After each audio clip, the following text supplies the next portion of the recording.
Good night and welcome to Mindful Life 388. I am your co-host Nathan Springer, joined by the beautiful host, your Lois Springer. Tell the people hello. Tell them hello. You're more fascinated by your hat. Alright people, it's a Thursday, and what we're doing on a Thursday is we're talking. We join here, we talk about news, politics, culture, that kind of stuff, current affairs, what's on people's minds, and that's what we do. Usually there are articles. Tinfoil Koofy, I ain't got the tinfoil one yet, bro. Usually, we talk about articles and the news and different studies that come up, but on a Thursday, moisture appreciator, on a Thursday, we just discuss. It's Thursday Talks. Whatever question or comment jumps up inside of the live, that's what we talk about. So feel free to join, have that discussion if you so want. No. Yeah, feel free to have that discussion. Ready to do?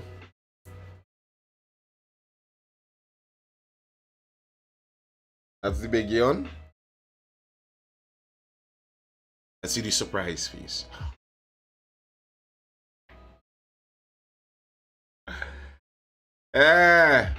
Alright people, once you're on the inside, as per usual, make sure you hit that like button. Double tap the screen out there on TikTok. That's how you're hitting that like button over there. You're hitting that screen 2 times quickly. Pow! Just as quickly as you can, and you can do it over and over and over again, and keep doing it. Keep those likes pumping. Allow the algorithm to know, hey, this is some really good stuff, so we like it. We really do. And if you are looking at this on YouTube, also be sure to hit that like button. It really does help also. Leave a comment, share this video, share the video to as many people as you so can. It really does help. And I'm trying to get back a little more reliable and posting them to the audio podcast platforms. Hopefully this one makes it onto Spotify and iTunes, Apple. Hopefully, we'll see once the time permits. Good night, Wendell.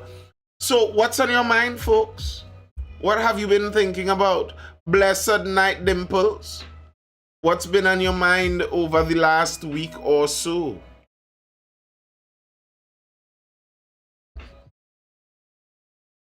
The topic is discussion. It's Thursday, and on a Thursday we talk. Hey, Denicia, it's been a long time. A really long time. I feel like ages I haven't seen that name pop up here.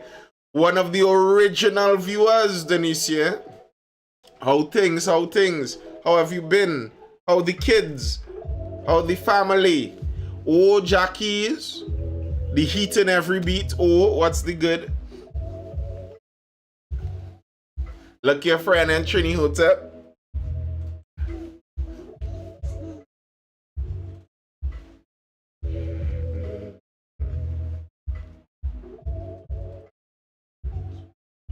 Good evening, Rafi Pepper. So yeah, any questions, any comments, feel free to post them.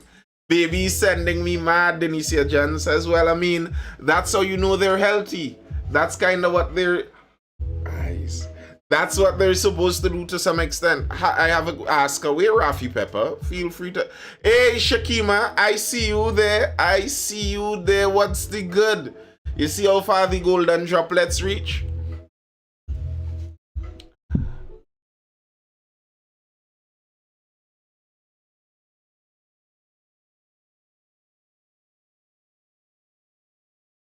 Ready to go, Dodo?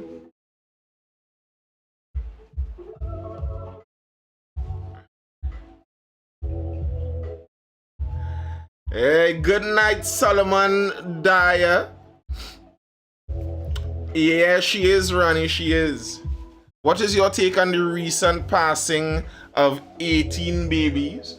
There have been more than 18 now, and that is a difficult situation. Now, that is something where, unless you are privy to the inside information to actually give a conclusive statement, and it is very difficult, because the reality of a NICU and NICU, neonatal intensive care unit. The nature of such a thing is that the babies in there are very sick babies. They are very fragile babies already. So there's already a high risk factor inside there. High risk factor meaning that the probability of unfavorable outcomes is high. That's already a factor inside there. Now, as I read an article from a neonatal expert, and she was pointing out that the amount of attention placed on this could be a difficult thing. It could be a difficult thing because for parents in that position, there may be some parents who lost their babies because it was just a difficult situation. And to put a lot of emphasis on it as if they clearly have someone to blame, she was pointing out that the stages of grief with denial and anger, you could be playing into some of those stages of grief and making it much more difficult for them to get over something that they need to get over. Right, let that be said. Now, how we take care of babies is always a huge part of society because babies are kind of the point of the whole thing. I am a very pro-natalist. Ask anyone in the life who has been here long enough. I am pro-natalist. I always say make of the babies. And to a large extent, babies are the whole point of this. If no one has babies, if we stop the baby making business, then we stop the whole humanity business and that's it. We call it quits after the last human dies. Babies are kind of the whole point. So how we take care of babies is a very, very, very important thing. Correct white leather is a very important thing. So I think it is correct for us to put the amount of emphasis we are putting on it. I just think that we should go cautiously.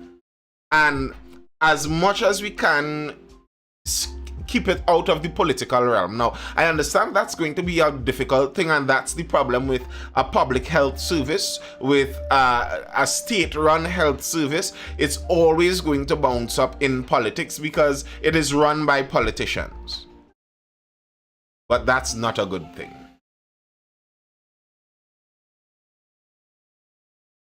As a nurse, I can say this can just be chopped up to negligence. It possibly can. But it's, in a lot of those things, it's difficult to point a finger at one person in specific. And that's what a lot of people want. A lot of people want a person that they could point to and say it was their fault. And let's pin the blame on them and get the consequences to follow them, punish them. That's what they want. But I am not sure a situation like this is ever going to get that outcome. Even if the case is that there's one errant nurse or an evil doctor out there somewhere purposefully doing this or something like, well, let's not say purposefully, but making mistakes out there, the chances of you holding that individual to account is slim to none. So we need to hold that in mind as we continue through this. And so with all the asking of investigations and this and that, we have to wonder if it's more of the same in Trinidad, where careful we ask for more investigations and they heap investigations upon investigations, giving the lawyers and friends of the family and friends of the politicians' lawyers, giving them money upon money and not getting to the base of anything.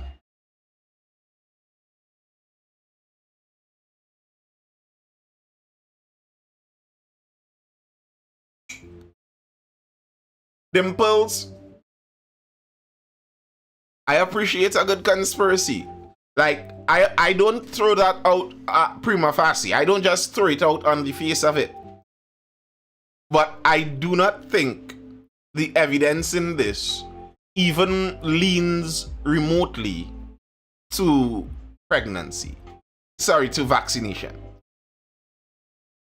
There are several other similarities, and like I said, this is a very sensitive thing, so I don't want to go attempting to turn my brain on overly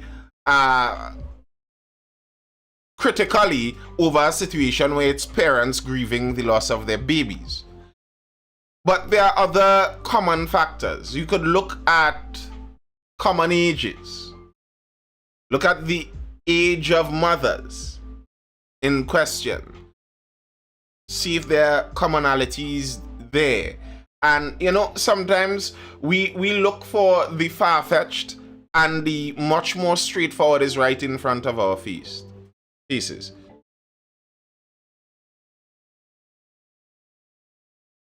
Jackie says it's not negligence for the original infection, but how they handle the spread.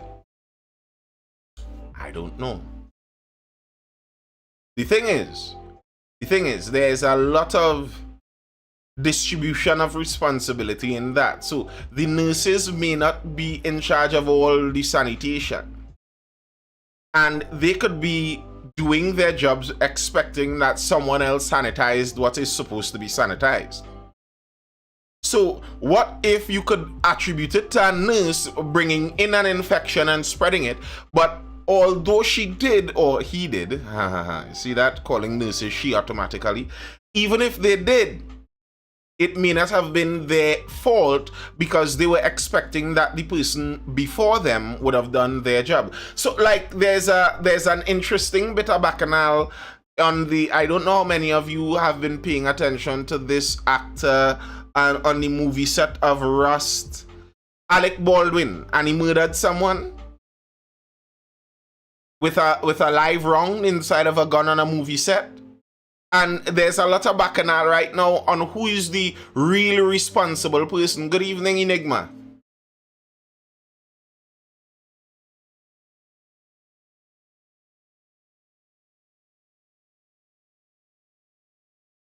And so I believe the armorer already got a jail sentence. As in, you were the person who is supposed to check the gun. But then you handed the gun to this person, and this person pulled the trigger, expecting that there were no live rounds in it, allegedly, and killing someone. Who's at fault?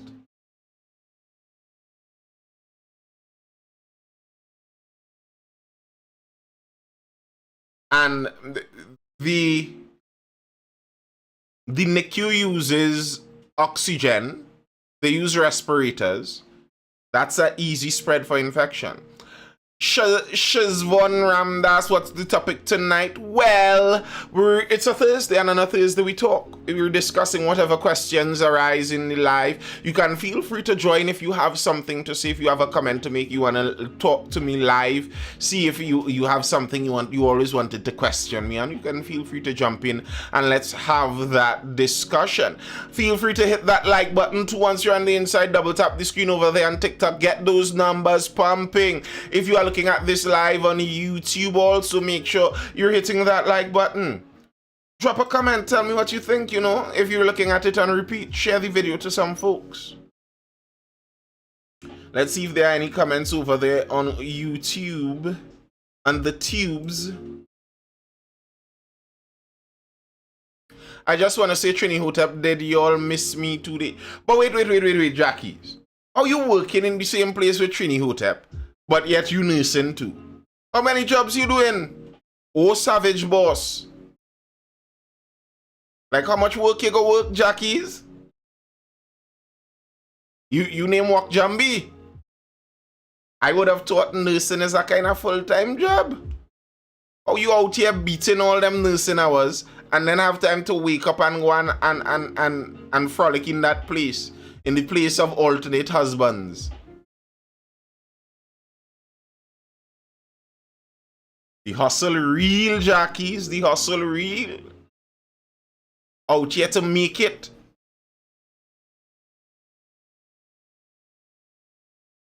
Alright, people. Drop a comment, tell me what you think, yo.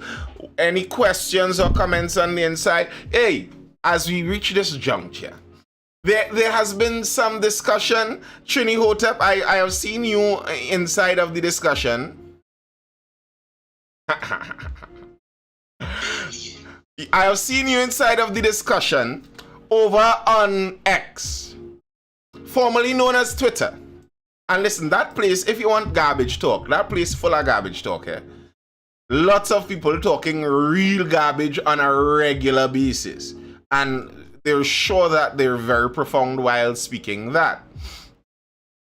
There has been a bit of discussion recently where bear versus man. In the quite literal sense, there was a question that went viral. I believe it was asked on a public video kind of something. And they asked women, I see you, Reeve.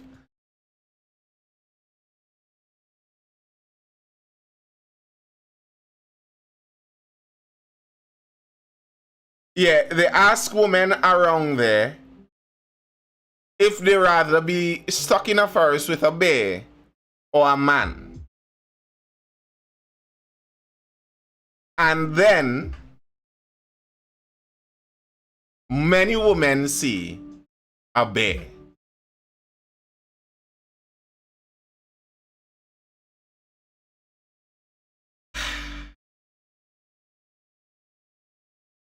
And, you know, I understand the points people are trying to make when they say things like that. The point that women are trying to make is that they're afraid of many men. That's the point they're making. We're afraid of men. Men have been abusing women for many years. We're paranoid about these men. That's why if we are trapped in a forest, we'd rather be trapped with a bear. Now, just on the jump, the first thing is it's ridiculous on the face. I saw some gay man, and he's obviously a homosexual man, make a response, and you know, he did a stitch together with the original video, and his face is so somber as he talks about the statistics of how many people bears kill per year, and then how many women are killed by men per year. And then you'd understand why women would be more trusting of bears than men. And I'm like, are people this foolish on a reel? I pray that my daughter never finds these idiots. I pray that she never finds these idiots who do not understand how to calculate risk. If for the majority of human history, men and women have been paired together in lifelong relationships, and there's going to be some discrepancy among humans because we aren't perfect beings and we are given to disagreements. And an inordinate number of those disagreements going to automatically be between men and women.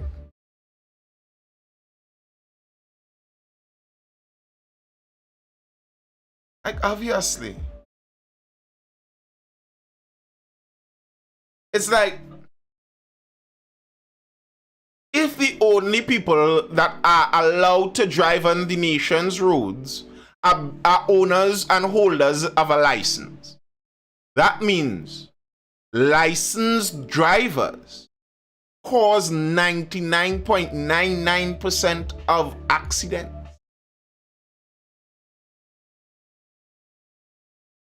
Have you all considered that? Licensed drivers on the nation's roads are responsible for 99.99% of the road deaths. So, then, if we want to make the road safer, we need to ban licensed drivers. Because you know, the statistics says it's mostly licensed drivers. So we ban the license. I hope you all are getting my point. I hope you all are getting the point on statistics. vending machines kill more people per year than sharks. Did you know that? Vending machines off more people per year than sharks. Yet still, 100 times out of 100, I will be more willing to stick my hand inside of a vending machine than inside of a shark's mouth. But sharks don't kill that many people per year. It's vending machines that kill more people per year. Okay. Well, you go stick your hand in a shark mouth, and I'll dip my hand in the vending machine for the snack, and let's see who retrieves their hand afterwards. You see, some of these things, many people it's outside of the perspective. And I think the individualistic nature of the Western civilization has caused some of this. So some of the things that I think are due to the individualistic nature of Western civilization is the idea that some people, grown adults, think that there is no difference between men and women. That could only happen when some girl grew up only around sisters or around emasculated men, and they were very insular in that. There's no village girl growing up with several brothers and villagers all around her, watching Mamu pick up a bucket of water from the standpipe, see neighbor pulling a cart with five of those kegs of water in it, and say that, well, man and woman is the same thing. No, you're not going to say that. It's the insular nature. The idea that somehow the thing that's going to be more, and we see it all the time in modern civilization. You see people talk about, I hear this conversation people say, so one of the important things for women in getting a job is so that you aren't dependent on a man.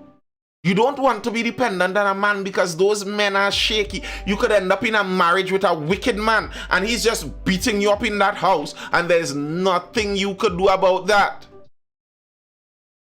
But then in the job, you're dependent on a corporate man.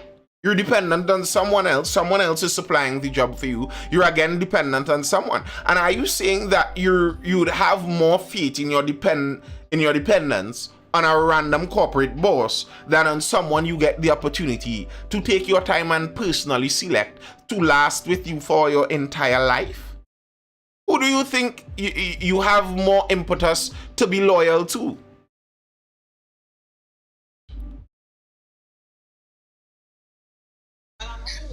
Choose their bosses.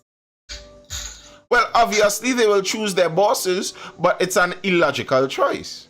Of course, you could and they would choose their bosses, but it's an illogical choice. And to me, when you look at the lack of logic in some of those choices, you kind of see that it's an artificially formed narrative. This isn't something where people just sat and logically came up with this conclusion. Even if, for example, universal suffrage, where all women were given the right to vote, the women back then didn't want it too. And looking at the logic of some of their arguments, you could see it. And seeing the lack of logic in how certain things followed afterwards, you could see that this wasn't about just getting the best for all the people in society. Facts, Jackies, facts. And you know, that creates a lot of difficulty in the modern world, because here the problem is many women under 35 and stuff are actually exceeding men in their earnings. They earn more than the average man. And just as you said, to be honest, no matter how women preaching independence, we all crave a man that can lead. Usually, when they say that, what that means is a man who is at least higher up in the economic standings than them. And I mean, that's an understandable expectation. If you are looking for someone to lead, you're obviously looking for someone ahead of you. You're not exactly looking for someone to lead if they're behind you. and we could use ahead and behind in whatever context you want in this case. But it's understandable. But then what happens if more and more women are actually exceeding the average for men? I'm not saying that's a bad thing. Great. It helps society. All of those industrious, useful women in society add to the benefit of society greatly. Facts. They increase our GDP exponentially. It decreases our birth rate, but maybe some people care more about the GDP than the birth rate. But yeah, if you continue to elevate, when it's time to actually look for someone to lead, who are you going to find? If you are the leader in the field, in all the fields you pursue, you are the leader.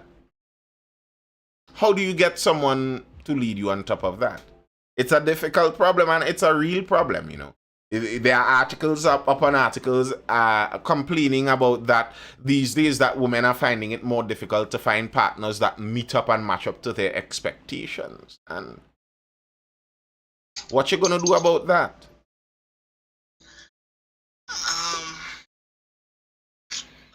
This man versus bear thing, real funny. I ain't gonna lie, it's super funny. You know, it's super funny to watch a bunch of male feminists and male, you know, male leaning feminist thinkers try to mansplain to the men now. Imagine men mansplaining to other men. That's crazy. Trying to mansplain to men about why women would choose the bear. Listen, I think all men on the planet understand why women would choose the bear. Well, we'll say no. We would understand why the women in this piece of social experiment would choose the bear. Right?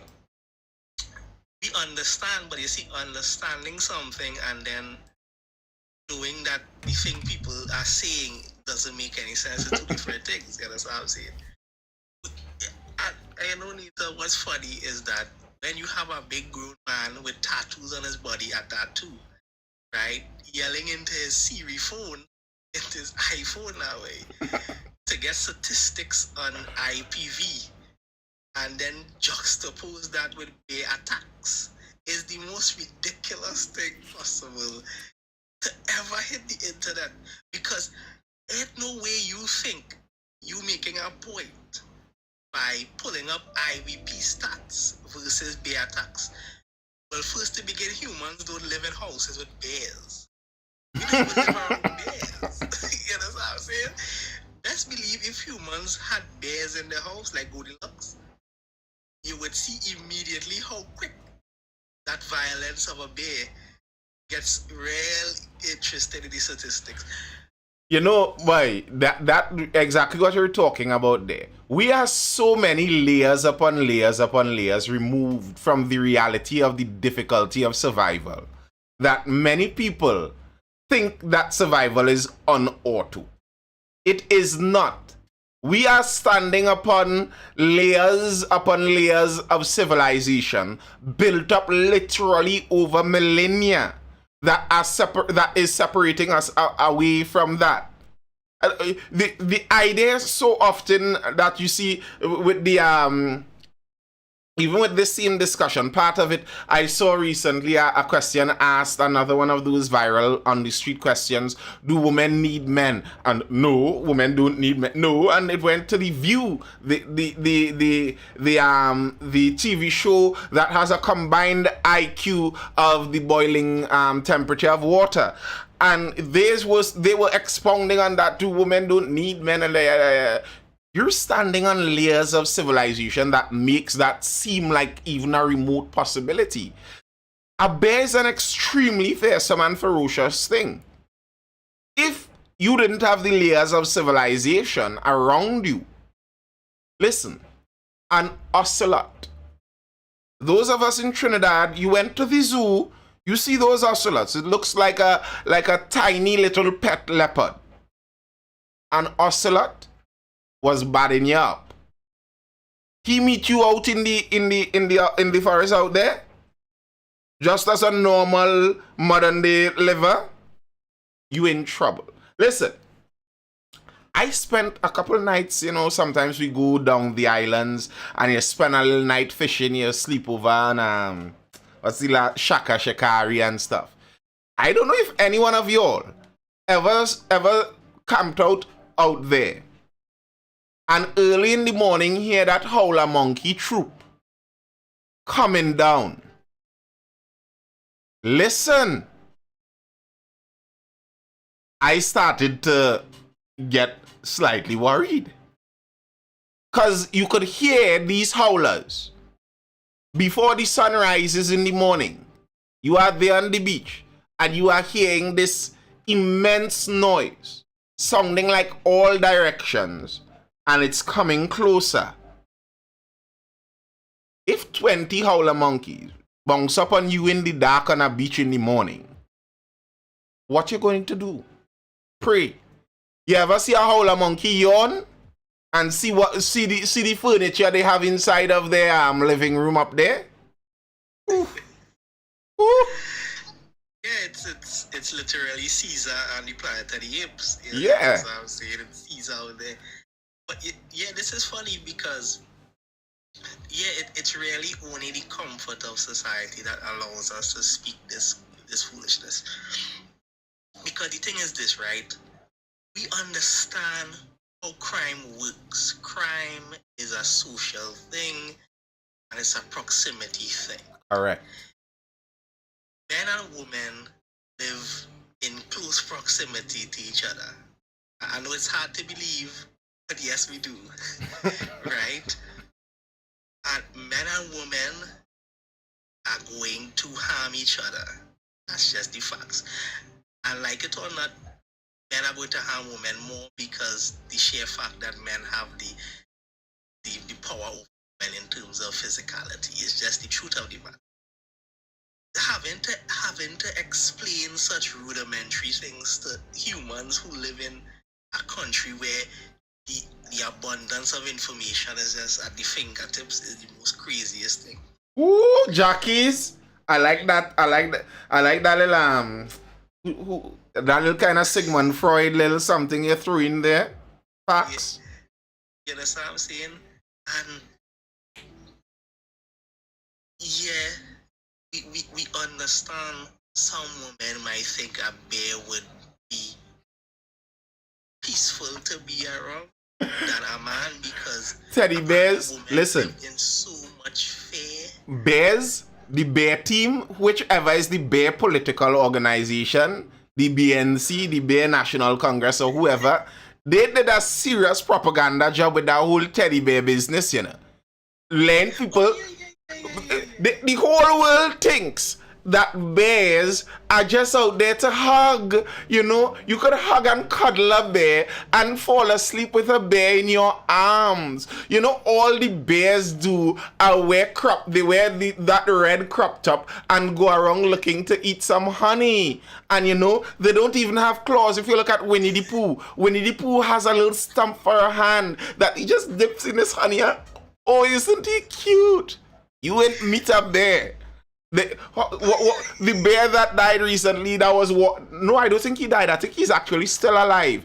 In one of those national parks, brother walking around with bullets in his skin, something like 30-something shots. He just, chilling.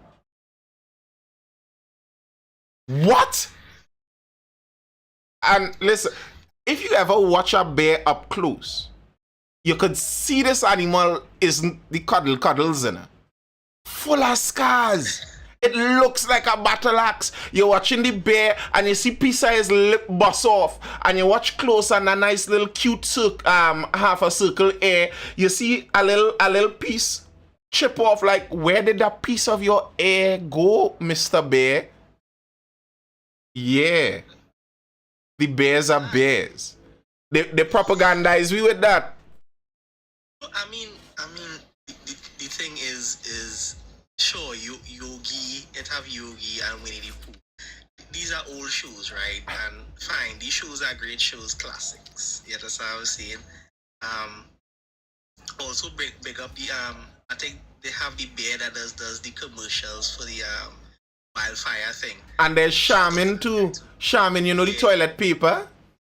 Exactly. My point, but I think that it's not necessarily based on the fucking anything. It's more or less like they want to make men seem so scary and evil that they would choose a bear over a man. You know, just trying to make men look like, you know, them as the big bad people out here. But I feel so frightened around a man that I'd rather be around a bear. I just think that it isn't it? It is, but here's the thing. I don't think like the women are necessarily lying about that or making it up. I think many women actually believe that. And to me, that's to show how much of a lie the culture teaches and tells to women. And it's a convenient lie. You see, for politicians, getting women and we're talking in generalities here, understand this. This is pure generalities. Each specific woman is different. I know, I understand. But in general, women are more neurotic than men. They are more keyed in with negative emotion, negative feelings, negative thoughts. So it's much easier to scare women in group, and people vote more when they're scared. So women are the easier group to get to vote in block. All politicians all around the world know this. That's why scaring women is a common political tactic. And the strange thing is, it works. And when you keep doing that, that's what you have in society. Women who are unduly scared. Women who are more scared in safer societies than they were in more unsafe societies. Women who are scared. Like, when you look, I look, some of those red pill podcasts and stuff, they get really repetitive. It's like looking at the same thing over and over and over again, and it gets tedious.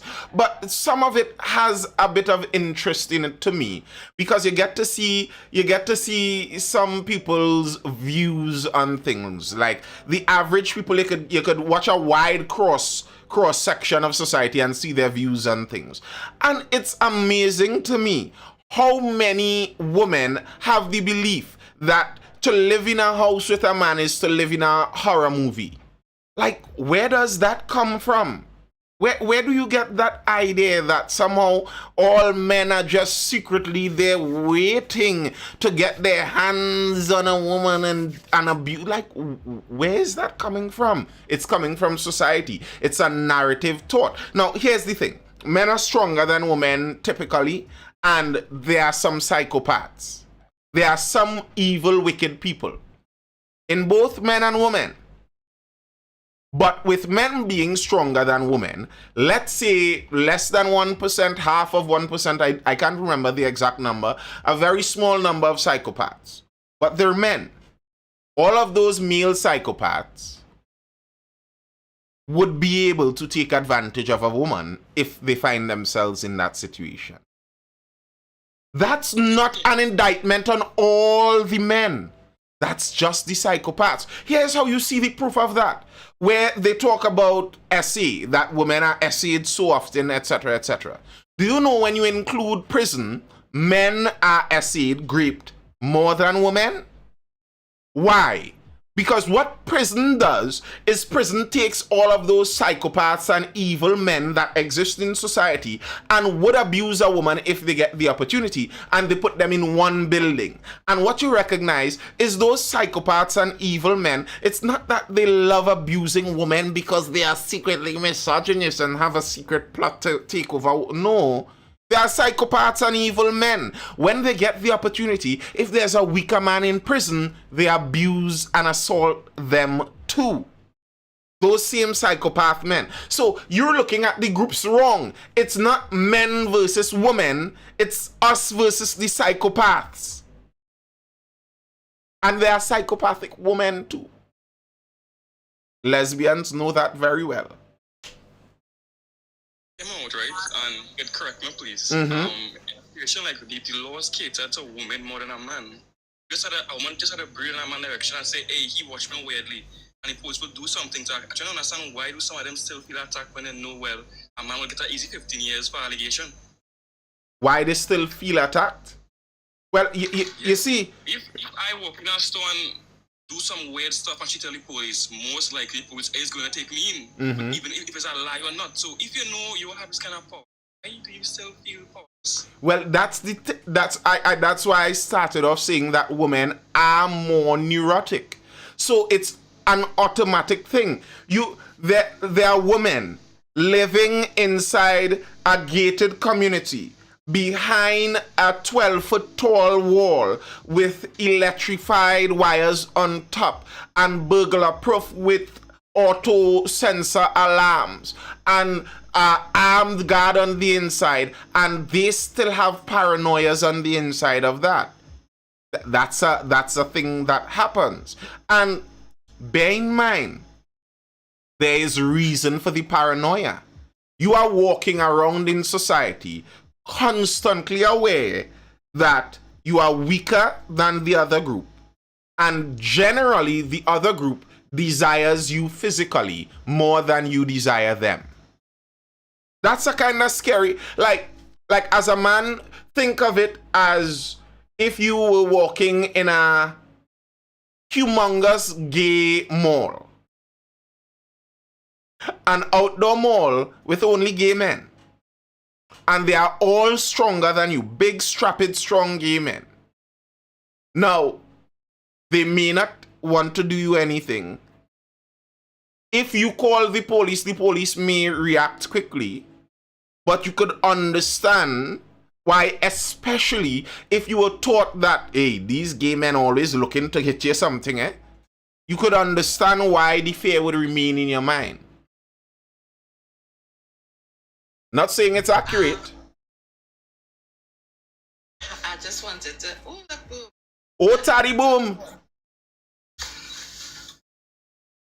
I just wanted to point out. Today I was watching a video, and I had to laugh because I remember the topic man versus bear, and it was this little, like this zoo, and it had some ducks and ducklings and the swimming, and the bear coming and eat all the ducklings, and all the children watching like, oh my god, and I was like, I sure none of these children going and pick a bear. I'm pretty sure. Yeah. There's a Instagram page, Nature is Metal. That page is Nature is Metal. That page is brutal. Oh, Taddy Boom.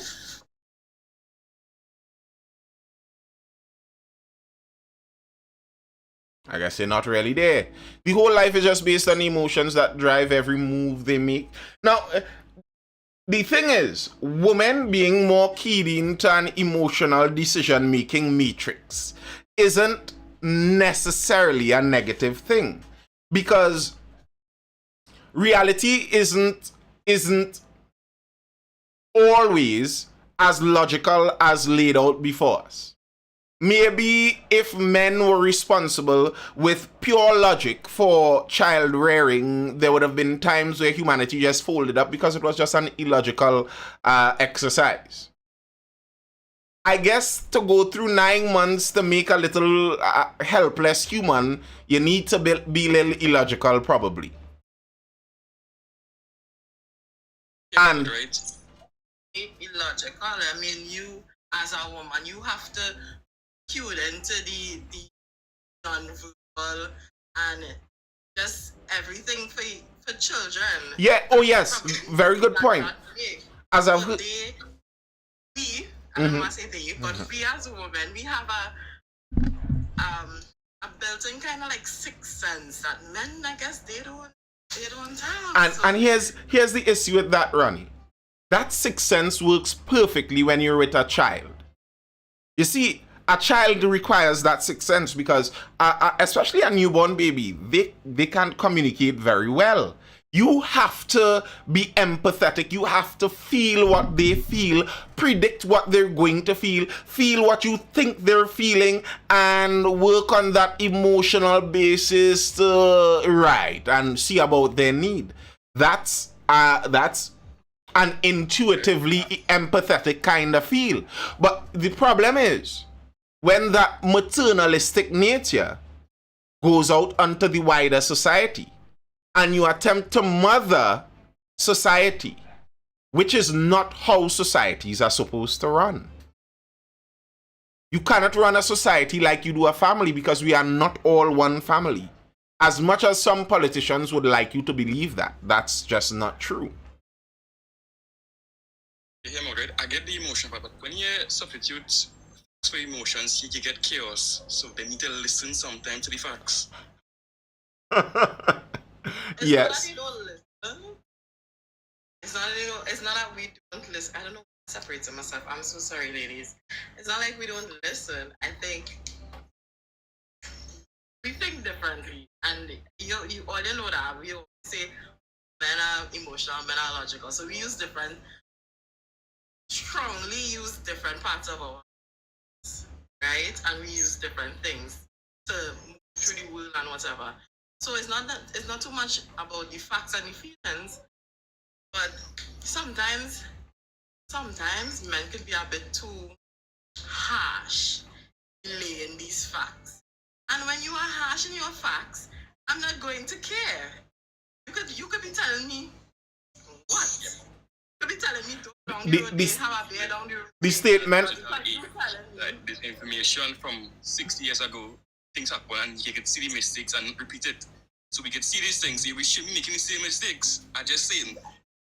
Yes, but at the end of the day, if for the love of just peace and quiet and where's called harmony, we not just say, let me just try and talk to the women a little bit nicer in a way that they would accept the information, rather than just be like, oh gosh, I didn't see, and like, oh God, you know what? Here's the thing on that. Here's the thing on that, lonely bro. Here's the thing on that, lonely bro. The online character Ben Shapiro has a statement: facts don't care about your feelings, and many people for a while now have given the rebuttal to that. Feelings don't care about your facts either, and that's the reality. And the reality also is that the people with the feelings have capabilities. So you could have all of your facts lined up in a row. If you can't convince the people with the feelings, you're not going to get a good effect. It's a complaint right now in the United States. The majority of the women in the United States vote for a certain party. Without women voting in the US, the elections would have all gone one way predominantly, constantly for a long time now. If you think that the decision the women are making is an illogical one, debating with facts is not changing their minds. So you could be right, but you get nowhere. So at some point in time, that's where the book written by some guy a while ago, Men Are From Mars, Women Are From Venus, that was the basis of the book. The guy was attempting, I think it was a man and a woman who wrote the book. They were attempting to bridge the communication gap between men and women, allow the men to be able to break down what they attempt to communicate logically into a more emotive level.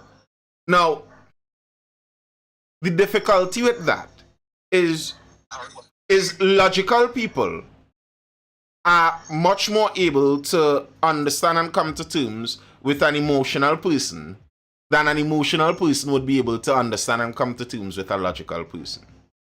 That kind of says something about if you're thinking why certain things end up with certain people being favored for leadership, because one of those is better in the leader's position. But if you want to be the leader, you have to be able to communicate and get the point across to those who understand on an emotional level. Or else, as I speak two languages and I still don't understand what women are saying most of the time. You know, I actually think it's not that. I think men understand women pretty well. Especially the men who are successful with women. They understand women pretty well. It's just that they don't get it. They understand them. They know, okay, if they move here, they move. I know they're going to do that. Now, I don't get the sense in why they're doing that, but I know that they're going to do that. I think men know. I actually think very often men know women more than women know women. That's my belief. Because it's difficult to track women. Tracking women is a difficult process, you know. So men spend a long time learning their prey. No, it's a fact. You know what I'm saying? Since men have to do a lot to just acquire one on the face of the planet, men must go through a lot of trial and error. That's just the facts. People want to believe that it's so easy for men to acquire women now than it ever been. Still hard. Still one of the hardest things to do. Because men still have the choice of picking, you understand what I'm saying? Preference. So imagine women don't have to be funny. We would laugh at women jokes. Actually, no, we wouldn't even laugh at women jokes. We are not laughing for nothing. Right.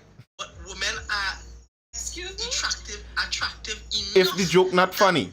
No, yeah, women not funny. I didn't say that, women are funny. No, it's literally. The only way women are funny is when they're making jokes from a male standpoint. So this is the thing. Women don't have to be funny because women are attractive enough for men to still be with women. Men, on the other hand, have to learn how to be funny if we are to attract women. That's just the facts. We have to make you laugh. That's just the joke. That's just the facts about it. Men have to make you laugh. Men have to make you tingle. That's just the facts of it. Hey, listen. Why y'all think male comedians are more funny than women comedians? Why you think women comedians all talk from the standpoint of social commentary and they don't make one funny joke yet? It's just the facts, right? The thing about it is so the thing about it is men have to do a lot. So I think men have learned a certain degree, right? And tactics work.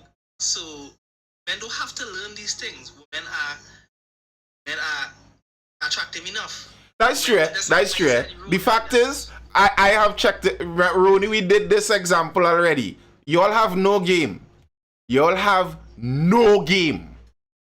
None.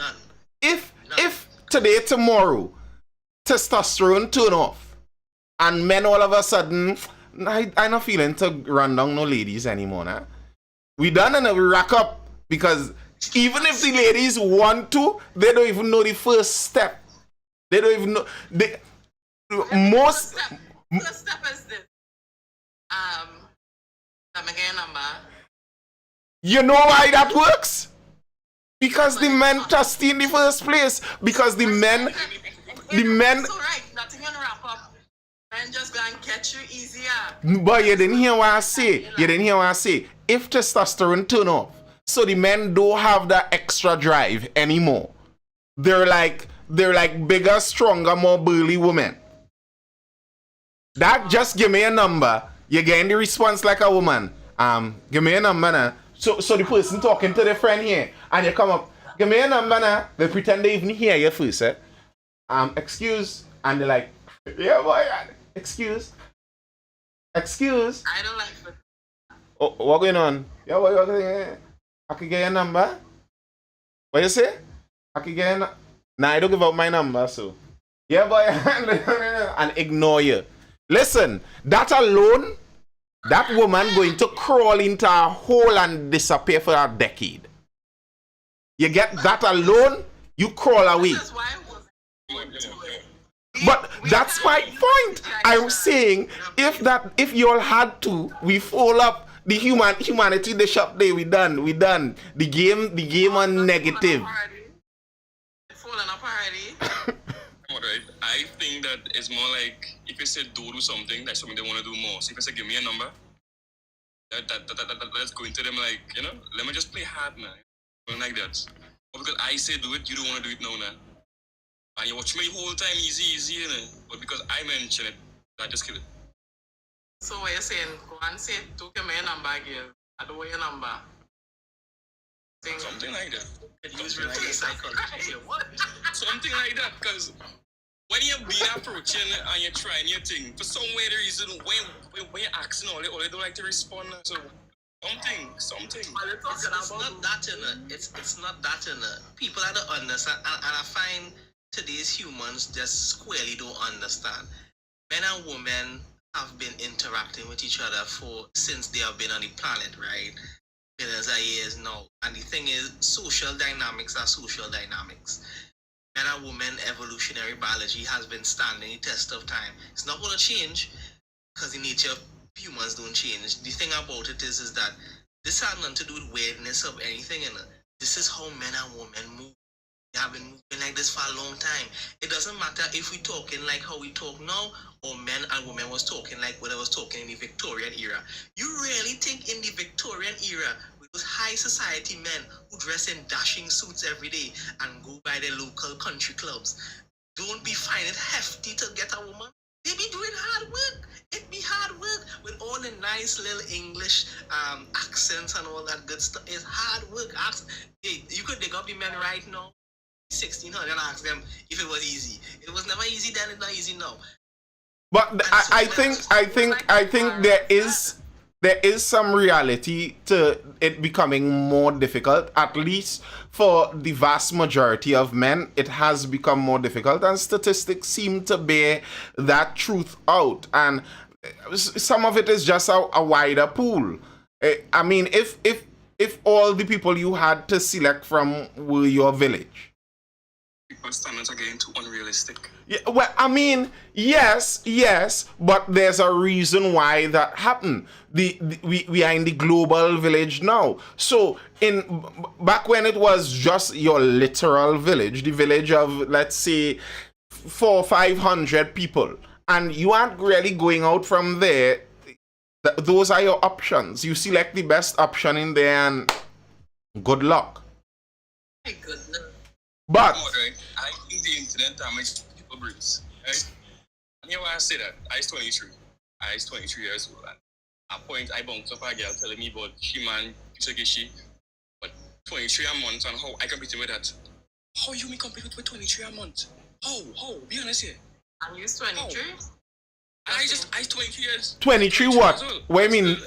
I be mobile. What you mean? I be mobile phone card at the start of the month at $23. Monthly cash for she to maintain herself. $2,300. That was she last one used to get she for. I did like. Yeah. I still in school. Wait. He paying she for what? She upkeep now. She upkeep as she man. Upkeep? That is a salary. That is not upkeep. That is a salary. I paying you. This is what I'm getting here. Listen. Kiana. I still I Right. in operation. So I go to school. How I meeting your demand now? Oh, no ice cream, no movies. Where that gone? But as to just to throw back on what RL said, I think some men, it's not necessarily that you lower your expectation. $2,300 a Paul Duncan, not $23. It's not that you lower your expectations in and of itself. It's understanding proper expectations. Just how I think in society, many women were not taught best choice in choosing men. That's why we have women constantly choosing waste men and surprised that waste men do waste men things. But I think sometimes some men have taste for trouble. Like I have sat and stood with men sometimes in a corner and stuff and look at the women that they go pursuing. I remember some time ago I was doing some work on this junction by Dabity by Maloney there. And we had some workmen there, and we were talking, and lots of people. It's a busy junction. And when I watch who these young fellas, the kind of girls that light up their eyes, Jordans, Goldong, come out a drop low in tint, and you like, woo, I say you like trouble, bro. You like real trouble. You have a taste for trouble. And if you go and get her number and she tell you it's 23 a month, well, you went looking for that. Brother, go find somebody nice and decent now. Go find somebody your speed.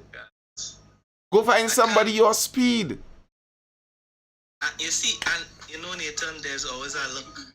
this is the mentality I have for them. Sexy red, real spoil them. So I can't. Oh my God. But lonely bro. There are many women who don't listen to Sexy Red. What the problem is some youth men like the Sexy Red type women. You go in hunting Sexy Reds and surprised when you end up with a Sexy Red. But that's what you went looking for with Torchlight. Continue. No, that is the truth. That is the truth. Listen, there's always a look. There's a look to these women. I ain't going to lie to you. People want to talk about them. There's a look. There is a broke woman rent on the 30th package. It's a fact. It's a fact. It's a fact. It's a short dress or a onesie, a little shoulder tattoo, starting from the little shoulder there that I'm seeing. The wig is on point, but the baby hair is almost touching the eyebrow. Edges done. The face is beat to Poseidon. Not the gods, the face is beat to the Olympian gods themselves. And that's just the look. And I know the look is to stay away from. I'm telling you, bro, the look is to stay away from because them women. I know how people in church camp right now, and them is the biggest prayers, and they still doing this thing. There is no look, bro. Listen, again, I could speak. I have counseled in church camps. Even in the church camps, the hot gals are known as hot gals. And you, with your fast little self, going after hot gal and surprise you get hot gal things. No, don't go for hot gal Becky. Go for regular gal Jane. It have the regular girl sit down there doing her work, talking to her friends, but she little awkward and weird. She ain't growing to her womanhood yet. Her hair still natural. She never do anything really with it. And you have a taste for the fancy. So you go on looking for your trouble. Jane not all that nice though. Alright. Well, take your trouble with your nice gal. I work in ICO. Oh, you know where to find trouble, sir. Dominated area, right? So there's literally a campaign in ICO that is female only Mia Cosmetics. Most of the women up there in Mia, they look amazing. But I know half of them in Mia, not good whatsoever. The look is there. The look is always there. But you see the same thing. The few women that in ICO that actually decent, they have a look too. They dress normal, their hair normal. Imagine a woman natural hair and she just comb it. She even put no grease. You can't even smell the grease from far down the road. She just come and she hair normal. Some women like to put it. I be smelling grease on wood, bro. That's crazy. I don't like. You know, fashion, red pill life have I entered tonight. You know it's a come to work and you smelling grease and you trying to look where the woman is and she not even stay the grease they're smelling. That's crazy. Well, RL says when I go out, my woman needs to light up the scene. I want no normal girl. And to me, everyone needs to understand the idea of trade-offs. You need to understand the idea of the principle of trade-offs. So there are some women out there who want bad man, but they're okay with being part of a harem. They understand I'm number 4 in the harem, and I'm slowly trying to bide my time to make my way up the pecking order, so I'll be number 1 eventually. They live that life. Similarly, brother man, if you like a certain kind of hot gal, well, you have to live the upkeep of hot gal life. Hot gal don't come free. So if you want X, well then you pay the consequences of X. If you don't want the consequence, it's like the discussion we were having with Michelle last night. You don't undo the consequences after you do the actions that bring the consequences. If you don't want this consequence, you don't do the action. I beg, let she have passes though. Let she have 8 passes at least. No, I tell Keenan you, says I- before a man pick a woman, the men need to ask for her fingerprint. Why? the look is there, and I think men. Like these, Men- the one that change in men, and when men are giving them the change, they still portraying these behaviors. So you guys let us live. I confused. I live in the real world. I don't even be doing all of this. I just know that when I take a look upon the people and how they move, is this men just want to secure a woman, so they're willing to go with women who they definitely know are walking red flags because they want access. That's just the facts about it. They're willing to go with hot girl because they want access. No. And Men are not no willing. access. Hot girl.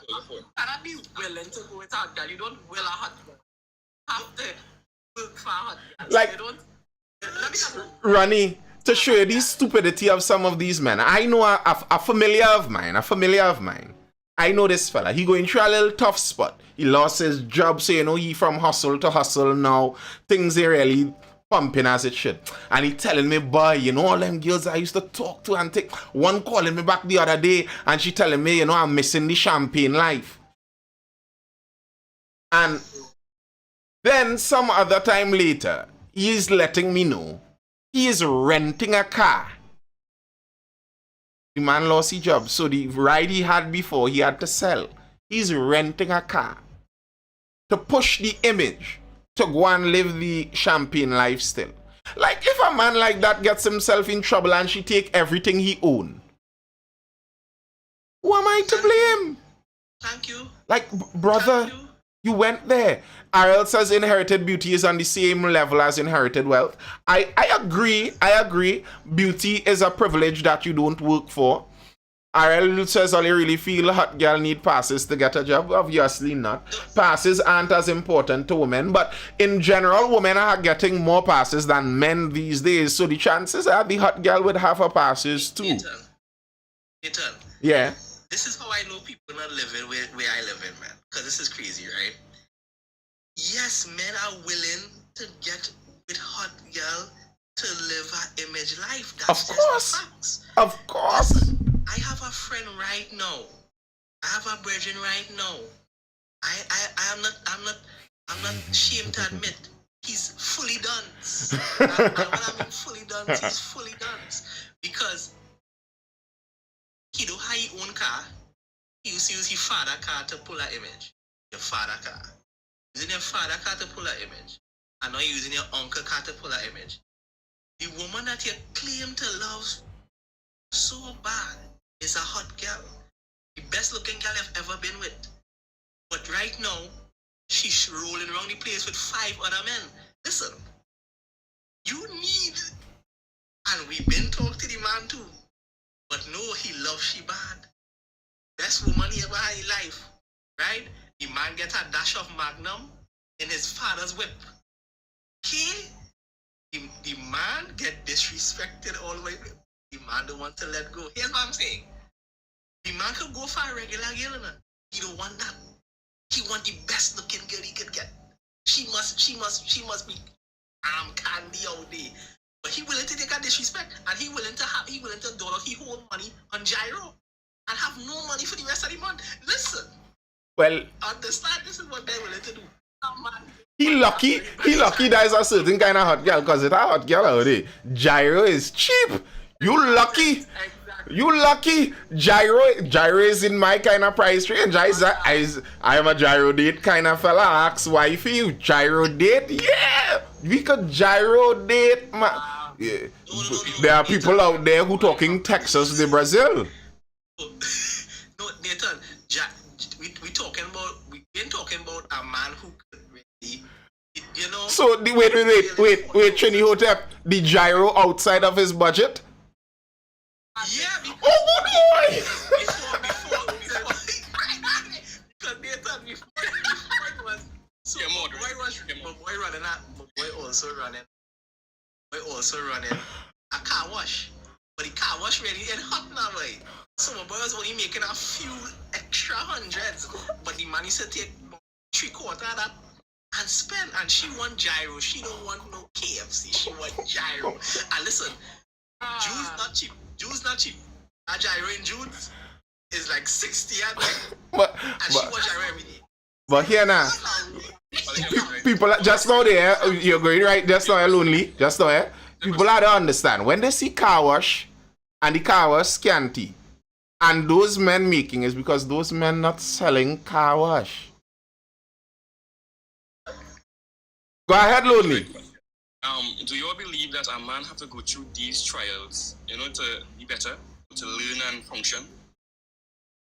Yeah, I don't believe somebody has to burn to learn. I believe you could burn to learn, but I believe somebody could also teach you what fire is in order that you don't have to go through the same burning to learn.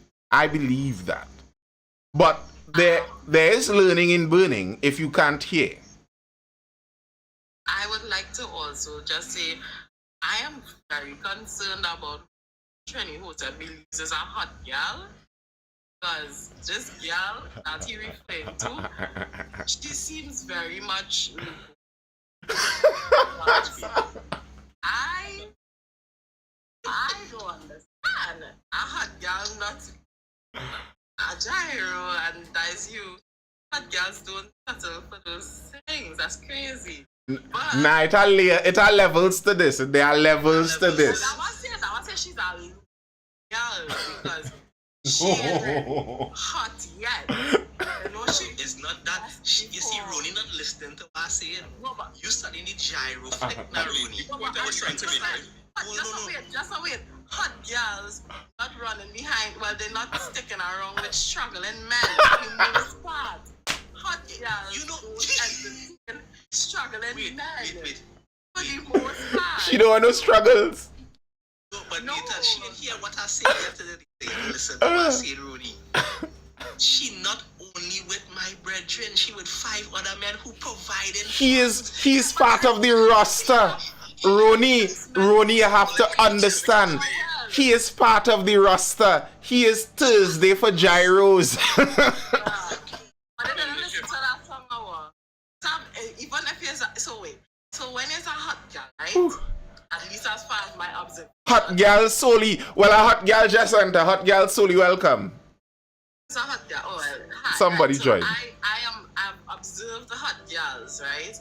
And it is not like she is going to have one group, one medium, one this, one real. No, she's gonna have 4, 5 good income man. Brookie is such a hurtful too, man.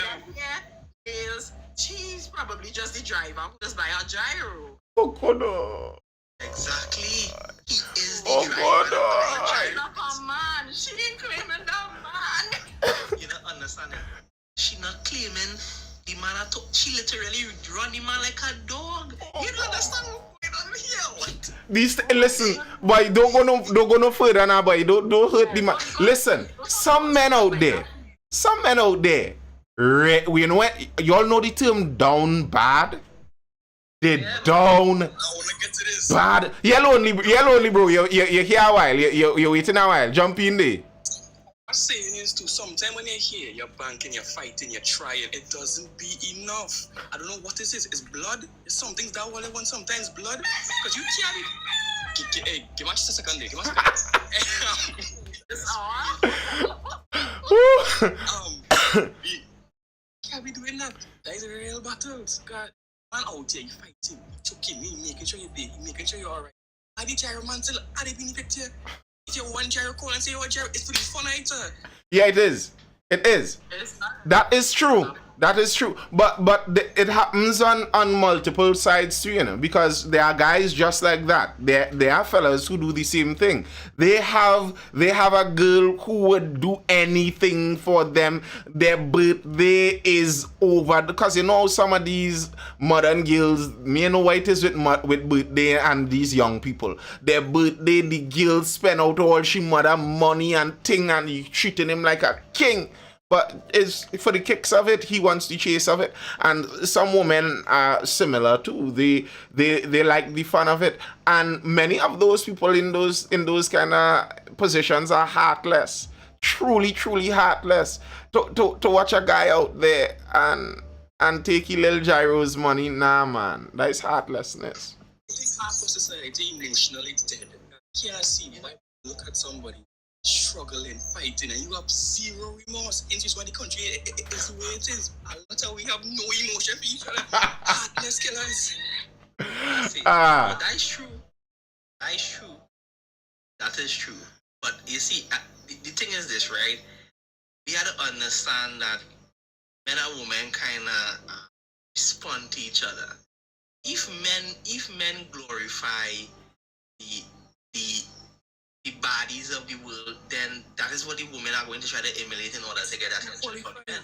And vice versa. That's just how it goes. You understand what I'm saying? If we have the regular women of the society saying that is what the men want, then we have to understand as men, that is what we're looking at. We want to see Instagram bodies whole day twerk. How long has humanity been around? How long what? How long has society and humans been around? Right? Answer. Thousands. Enough time to interact, to know one another. If you sit down home and you're younger and you want to try to do something and you don't get it within how many times, what happen? You get punished. We've been around here too long, around each other to still be going through this. We didn't know here's part of the issue. As you said to it, the internet, and I heard Trini Hootep say that we're still communicating and dealing with each other evolutionarily the same way. The internet is a bit of a difference. So we have had those thousands of years of learning and communication with each other, but then we had the sexual revolution, the birth control pill, and the internet in the last 50 years or so. And those things have changed the interactions between males and females kinda on its head. So there are certain things that were just never the custom that are the custom now. Women at one point in time had an obvious biological imperative to protect their sexual freedom very seriously, because there was serious consequence to pay if you played around with it. There's a child coming, and the man that put the child there, is he willing to take care of that child? So you have that in consideration, but now that is no longer part of the consideration. There has been sexual freedom and etc, etc, etc. So a lot of these things have turned on their heads. The interaction is no longer precisely the same. I kind of disagree with you there, Hotep, that it's what the men desire. I don't think the women act based on what the men desire. Someone said no man has ever asked for a longer eyelash out there. I don't think women are doing this based on what men desire, on what men desire. So men compete by and large on what women desire. For the most part, a lot of what men do is they're competing, and the women will select the men that come out at the top. But that's not the same for women necessarily. Women don't compete for men. So what they're doing isn't in the same light. We just went through a whole discussion saying that we don't think many women have game. So many women don't even, this is my opinion, I don't think many women are fully cognizant of what men find attractive. It's like this song that captures an emotion, One Direction, all the guys from One Direction are pretty boys. And she doesn't know she's beautiful. You don't know you're beautiful, and that's what makes you beautiful kind of thing. That's, I think, true. I think many women aren't even 100% certain about what makes them very attractive to men. I think a lot of what women are doing, it's intra-gender competition. They're doing that on their own. It's like, to me, where you find that in men is in the gym. Those guys in the gym have passed the point of doing this for women. Look at them. They are watching other men and competing with other men about other men and asking other men which man looks better. It's a man versus man thing for man. The extreme of the gym. And I think the vast majority of things that many women do is like the extreme gym bros. They're doing things that at best, men are neutral about. And in many cases, men have no real interest in that. Listen. No surgery, no makeup, no edges done, no weaves. And throughout the history of men and women, something like upwards of 80% of women always made children. And in case we don't understand how that works biologically, a man has to be aroused in order for a woman to be impregnated. So it has never been a problem. The women that somehow convince themselves they need to become a drag queen and look like a transgender to be the best looking woman, they didn't learn that from men. No man told them that, because it's not true. The thing is that men have a wider a wider range. So a man would still go with a woman even if she did all the surgery and looks odd. He would still go with plastic sister. Because men have that wider range. RL says, people always forget attraction is really important in relationships. If women ask for money, they... What's that? Okay, I don't think that the rules for attraction. What's that? Your opinion, between a man and a woman, who do you think really sets the rules of attraction? Who sets the rules of attraction? Well, the red pill guys have a statement for that. So women are the gatekeepers of sex and men are the gatekeepers of relationships. And in that oversimplification, I think you get the picture of who sets attraction status. So when it comes to, by and large, sexual attraction, it's a male predominant thing and it's obvious. Men are advertised to by appealing to that sexually attractive side. While when it comes to relationship side, I think women,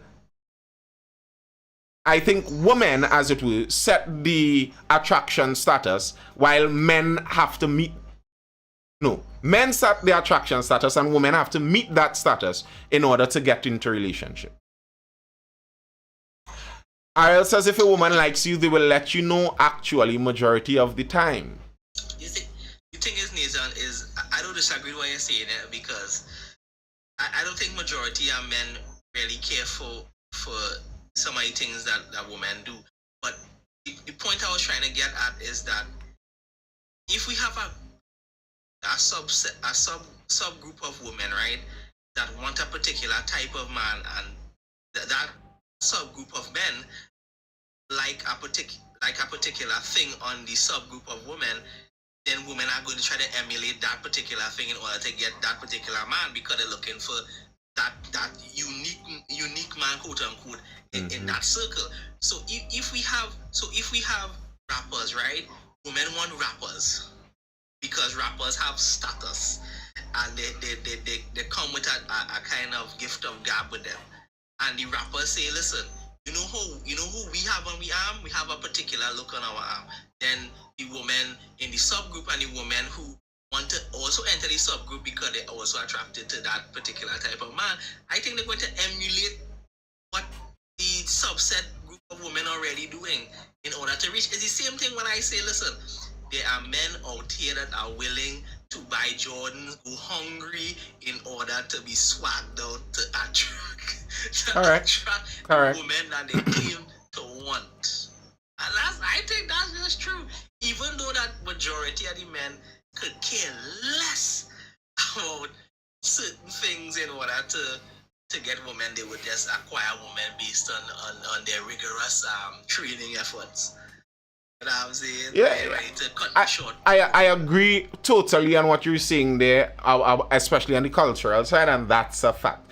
But in that, I think you see where people buy into lies in that. I remember something went viral on that toxic pit of Twitter again recently, where an athlete was talking about why so many professional athletes don't marry black women? Why so many professional black athletes don't marry black women? They go for the white women. And if you are on the internet long enough, you know that's actually a pretty contentious debate on the internet regularly.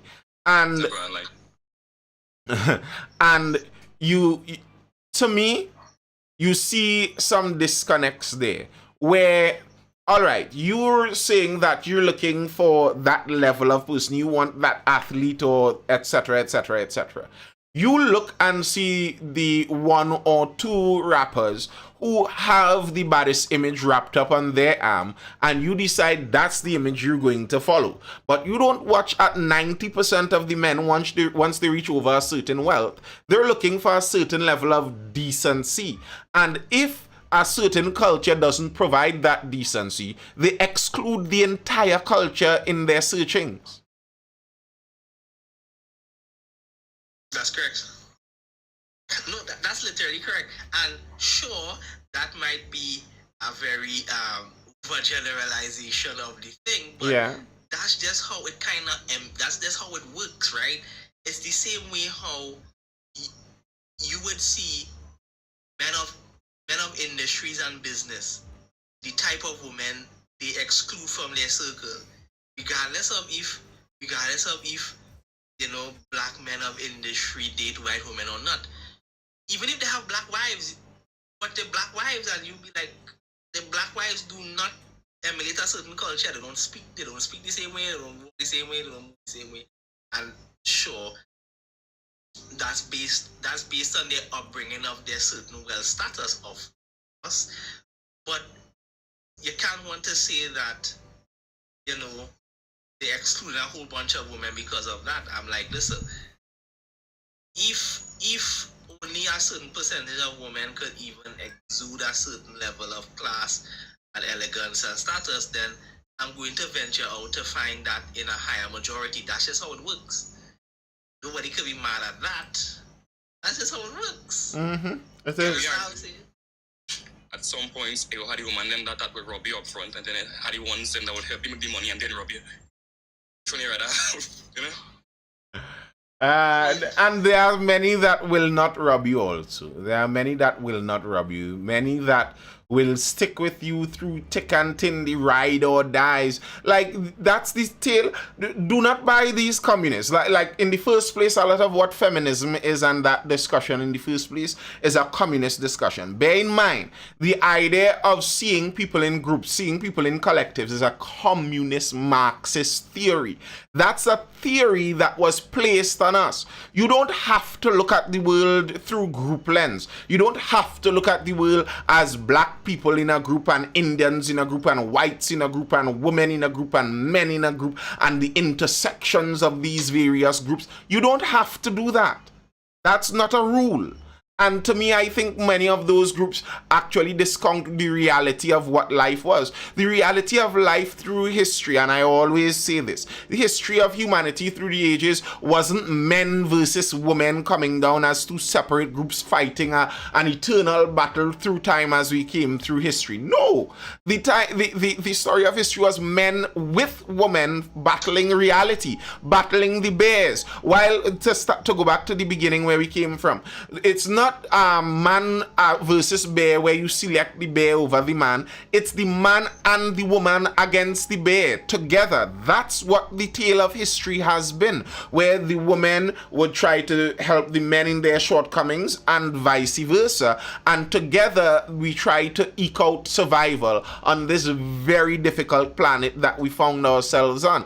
And as time would have it, we became better at this civilization thing. So good that some of us in modern times think that it goes without saying, it's understood that the ease of civilization is just given, while it's not. Do you think that since all that stopped, that is when everything started to collapse? Because like the moment humans stop both together, stop trying to achieve things, stop trying to do this, is when everything just started to fizzle out. Because we're not doing the instinctive, native things that we've been doing for the thousands of years. We no longer had that same built-out connection. I don't know, just a theory. And I wouldn't say all things have fallen apart. I don't think things have necessarily fallen apart. But I think a lot of the difficulties we see in modern society. Hey Michelle, what's the good? I think a lot of the difficulties we see in modern society are due to some of those changes in the regular way humans interact. And we're trying to return to some of that balance that we once had, and I'm not sure we can find it going forward in the path that we have chosen. No, but imagine this, right? Imagine this, right?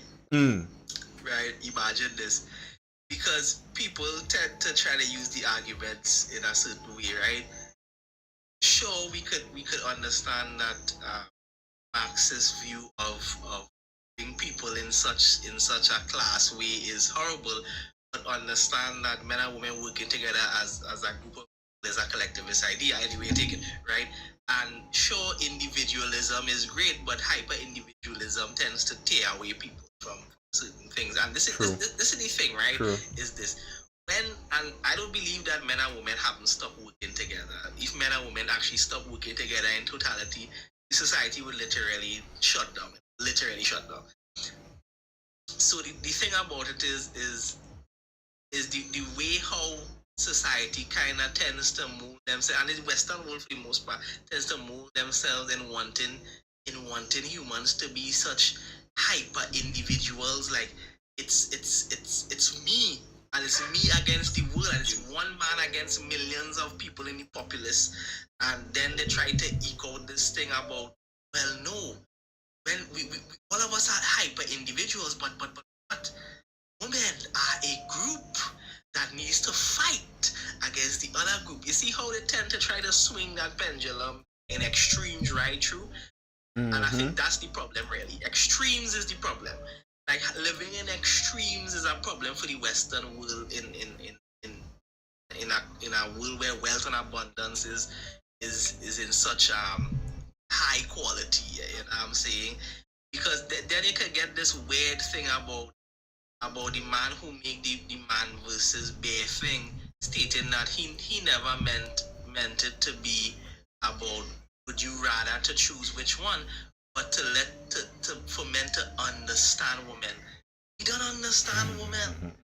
Who tell you we didn't empathize with women being abused and killed? We don't. There's no. Most men aren't heartless to say we don't care about women. We have mothers, sisters.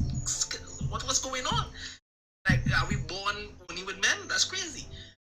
So the argument is dumb because it forces men and women to divide each other to these two separate groups to keep fighting this war, and then still try to eke out a hyper individualism to say, well, I don't need women, I don't need a woman, I don't need a man.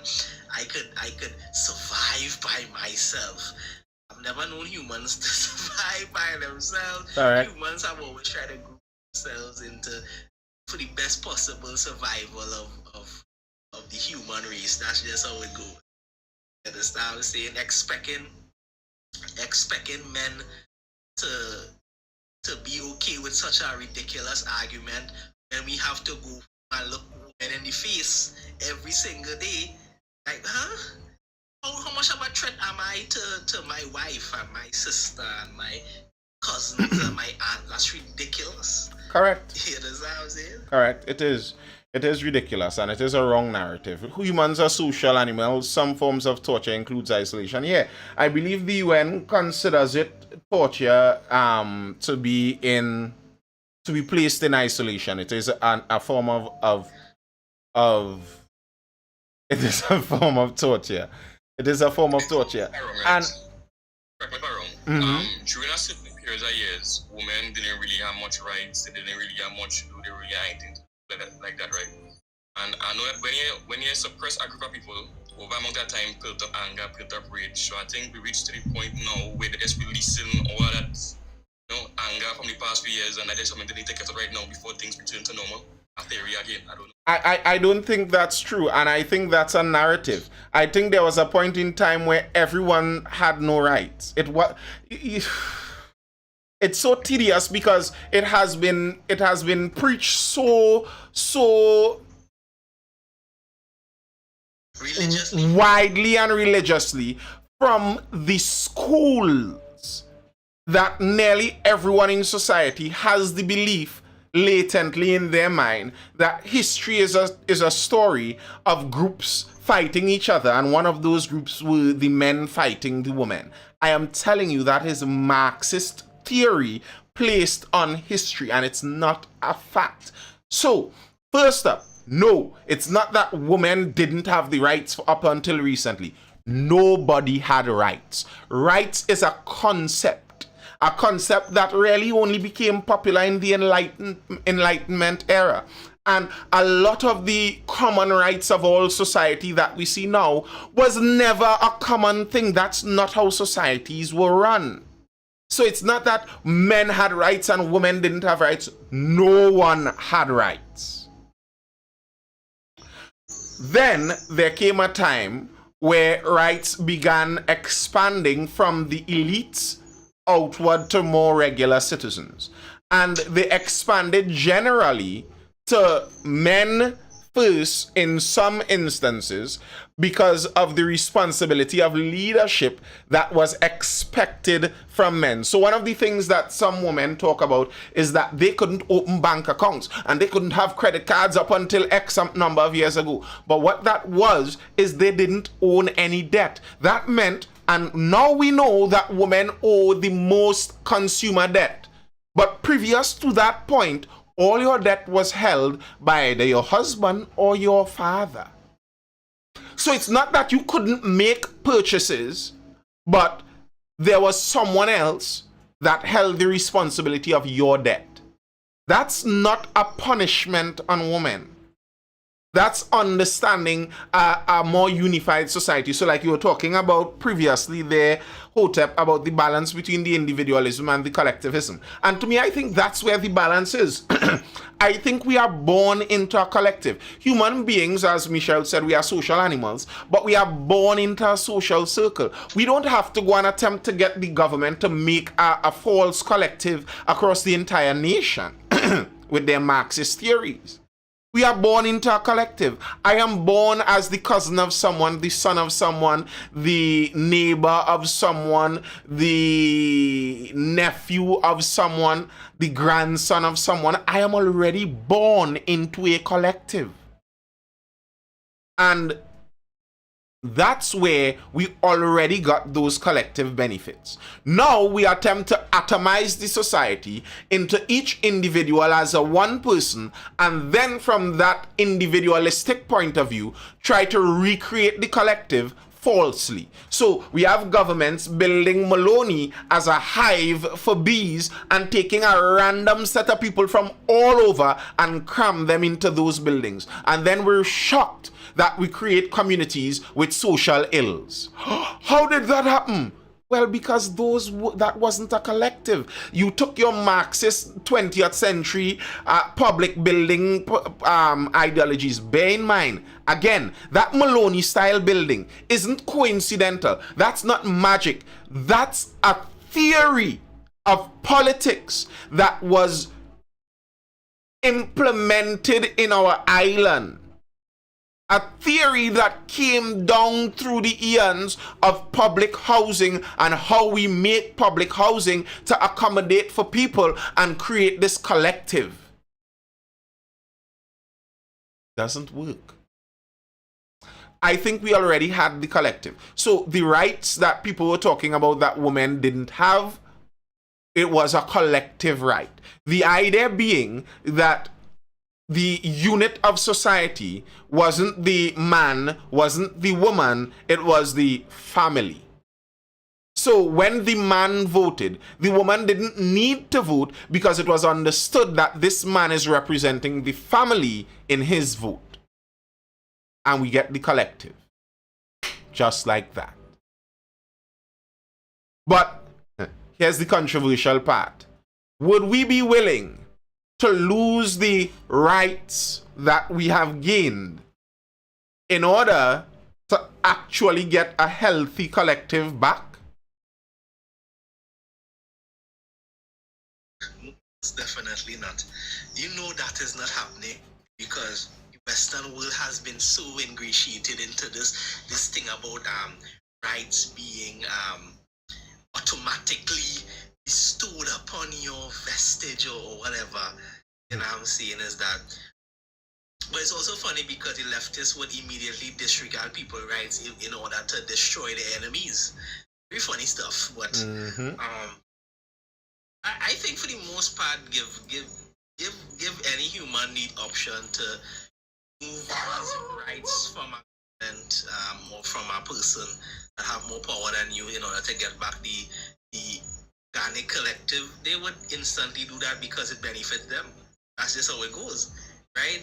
It's the same way how before humans ever grouped themselves into communities and they were just nomadic roaming people, and they discovered the technology of agriculture and they were like, oh, wait, so we could settle here and grow food and then expand and multiply and they've come to, oh, well, I'm joining your group. I will willingly join your group. And you know what's funny is that today's people have such a very hint of the same thing that they hate, is that women choose to become part of a group, a community of people.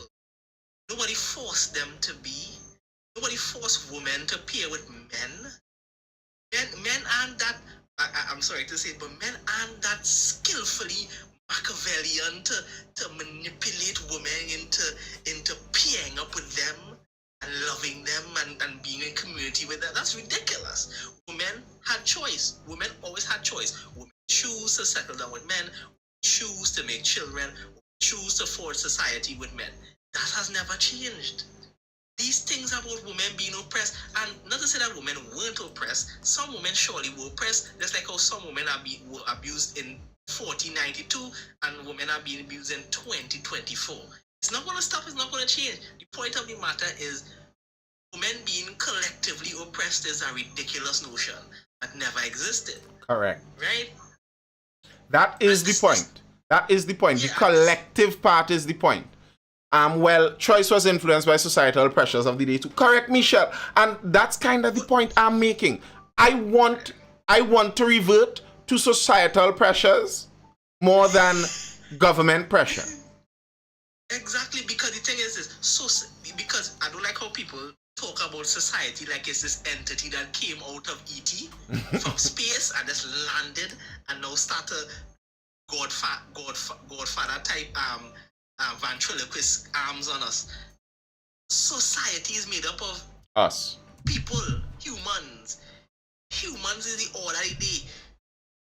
If societal pressures come down on men and women, you know who it come from? Human. Men and women, other men and women of the society. If Trinidad and Tobago force me to speak this way how I talk right now, is because other Trinidadians tell me, hey, that how you gonna talk. I ain't gonna talk no different. And I can't jump up and say, wait, what? And The listen, the pressure is on us.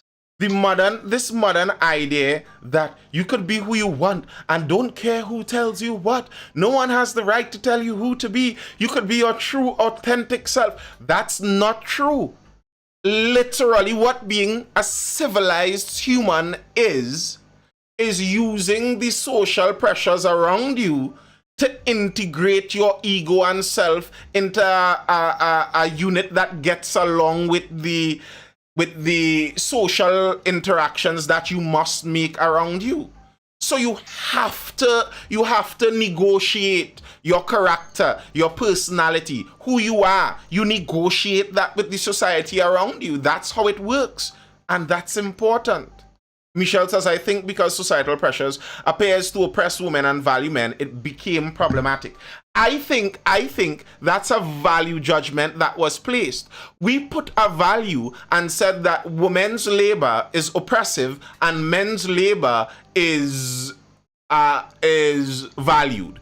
That's a value judgment. And what's so strange to me is that the feminists are the one who reinforce this value judgment. It's not even a male toxicity value judgment. That's not true. Here's an interesting statistic. The day with the lowest crime is Mother's Day.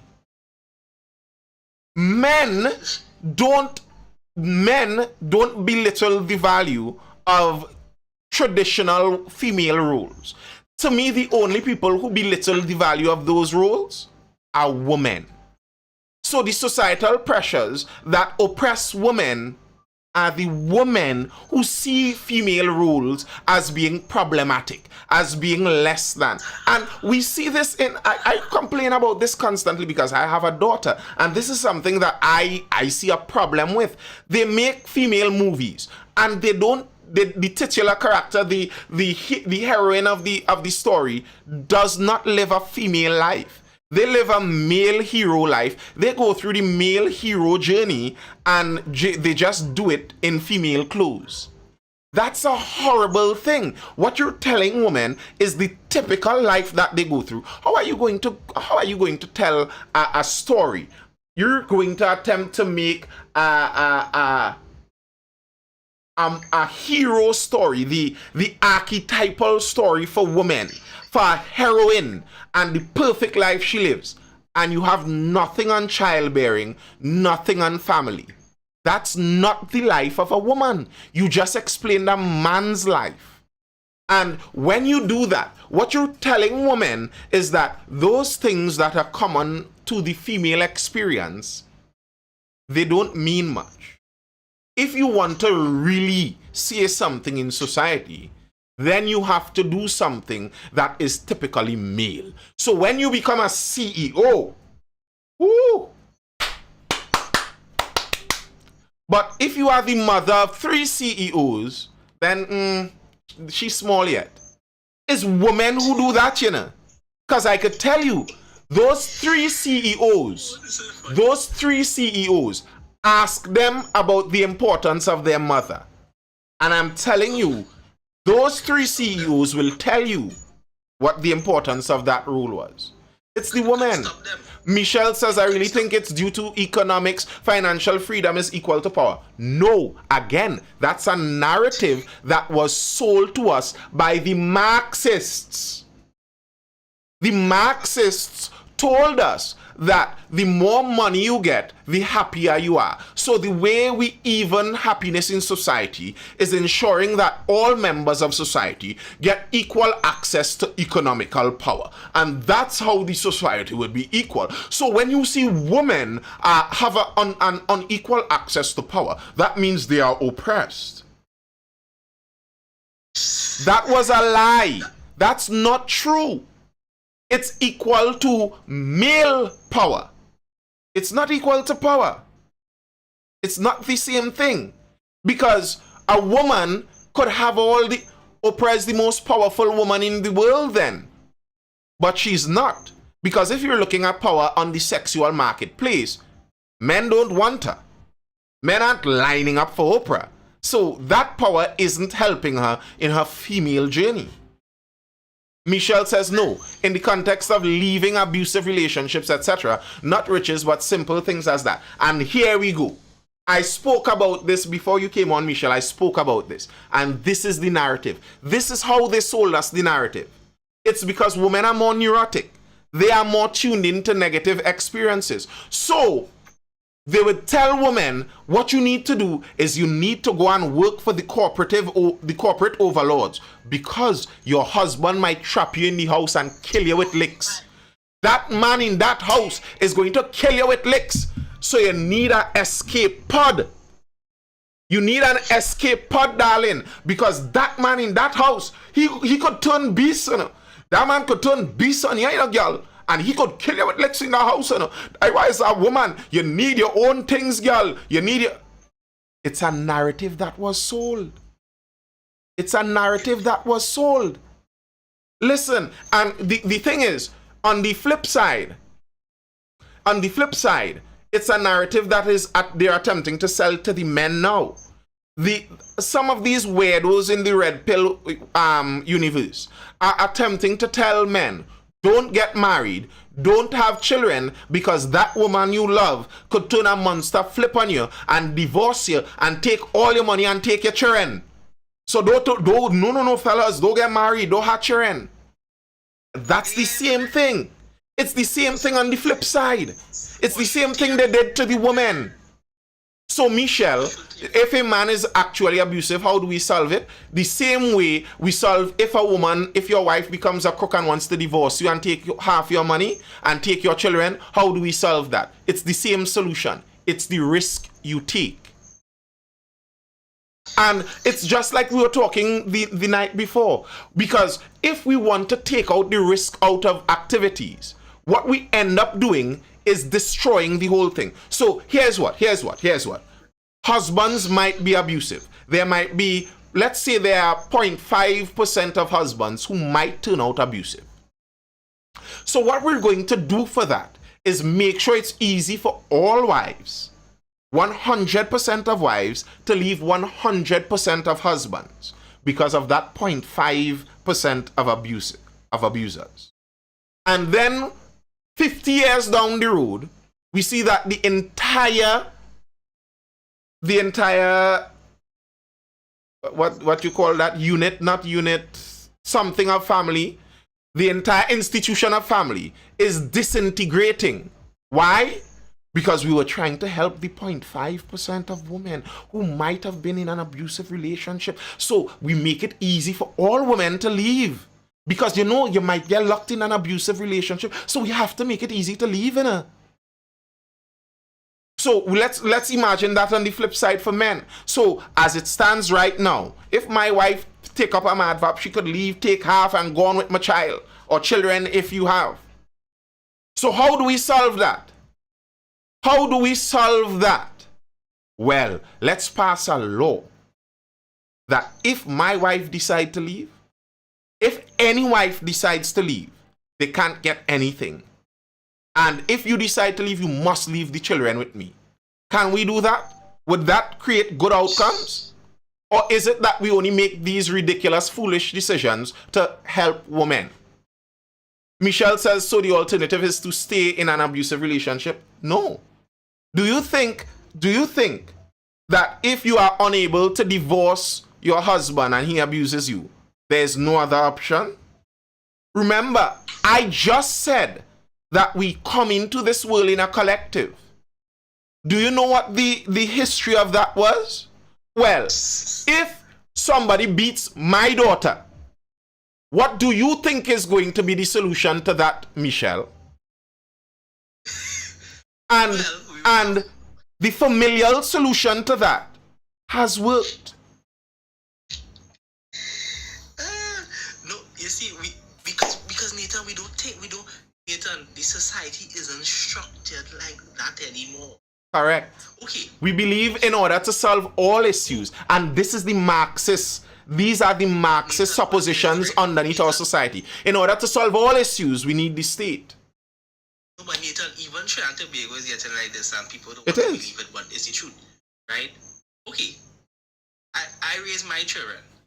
My children leave my house at 18 and go all the way. I live in Sultan. I live in Point Fortin. And my daughter going to live in Port of Spain because Port of Spain lit. Port of Spain lit. Port of Spain is where it's at. Big buildings, tall buildings. She gonna marry a man.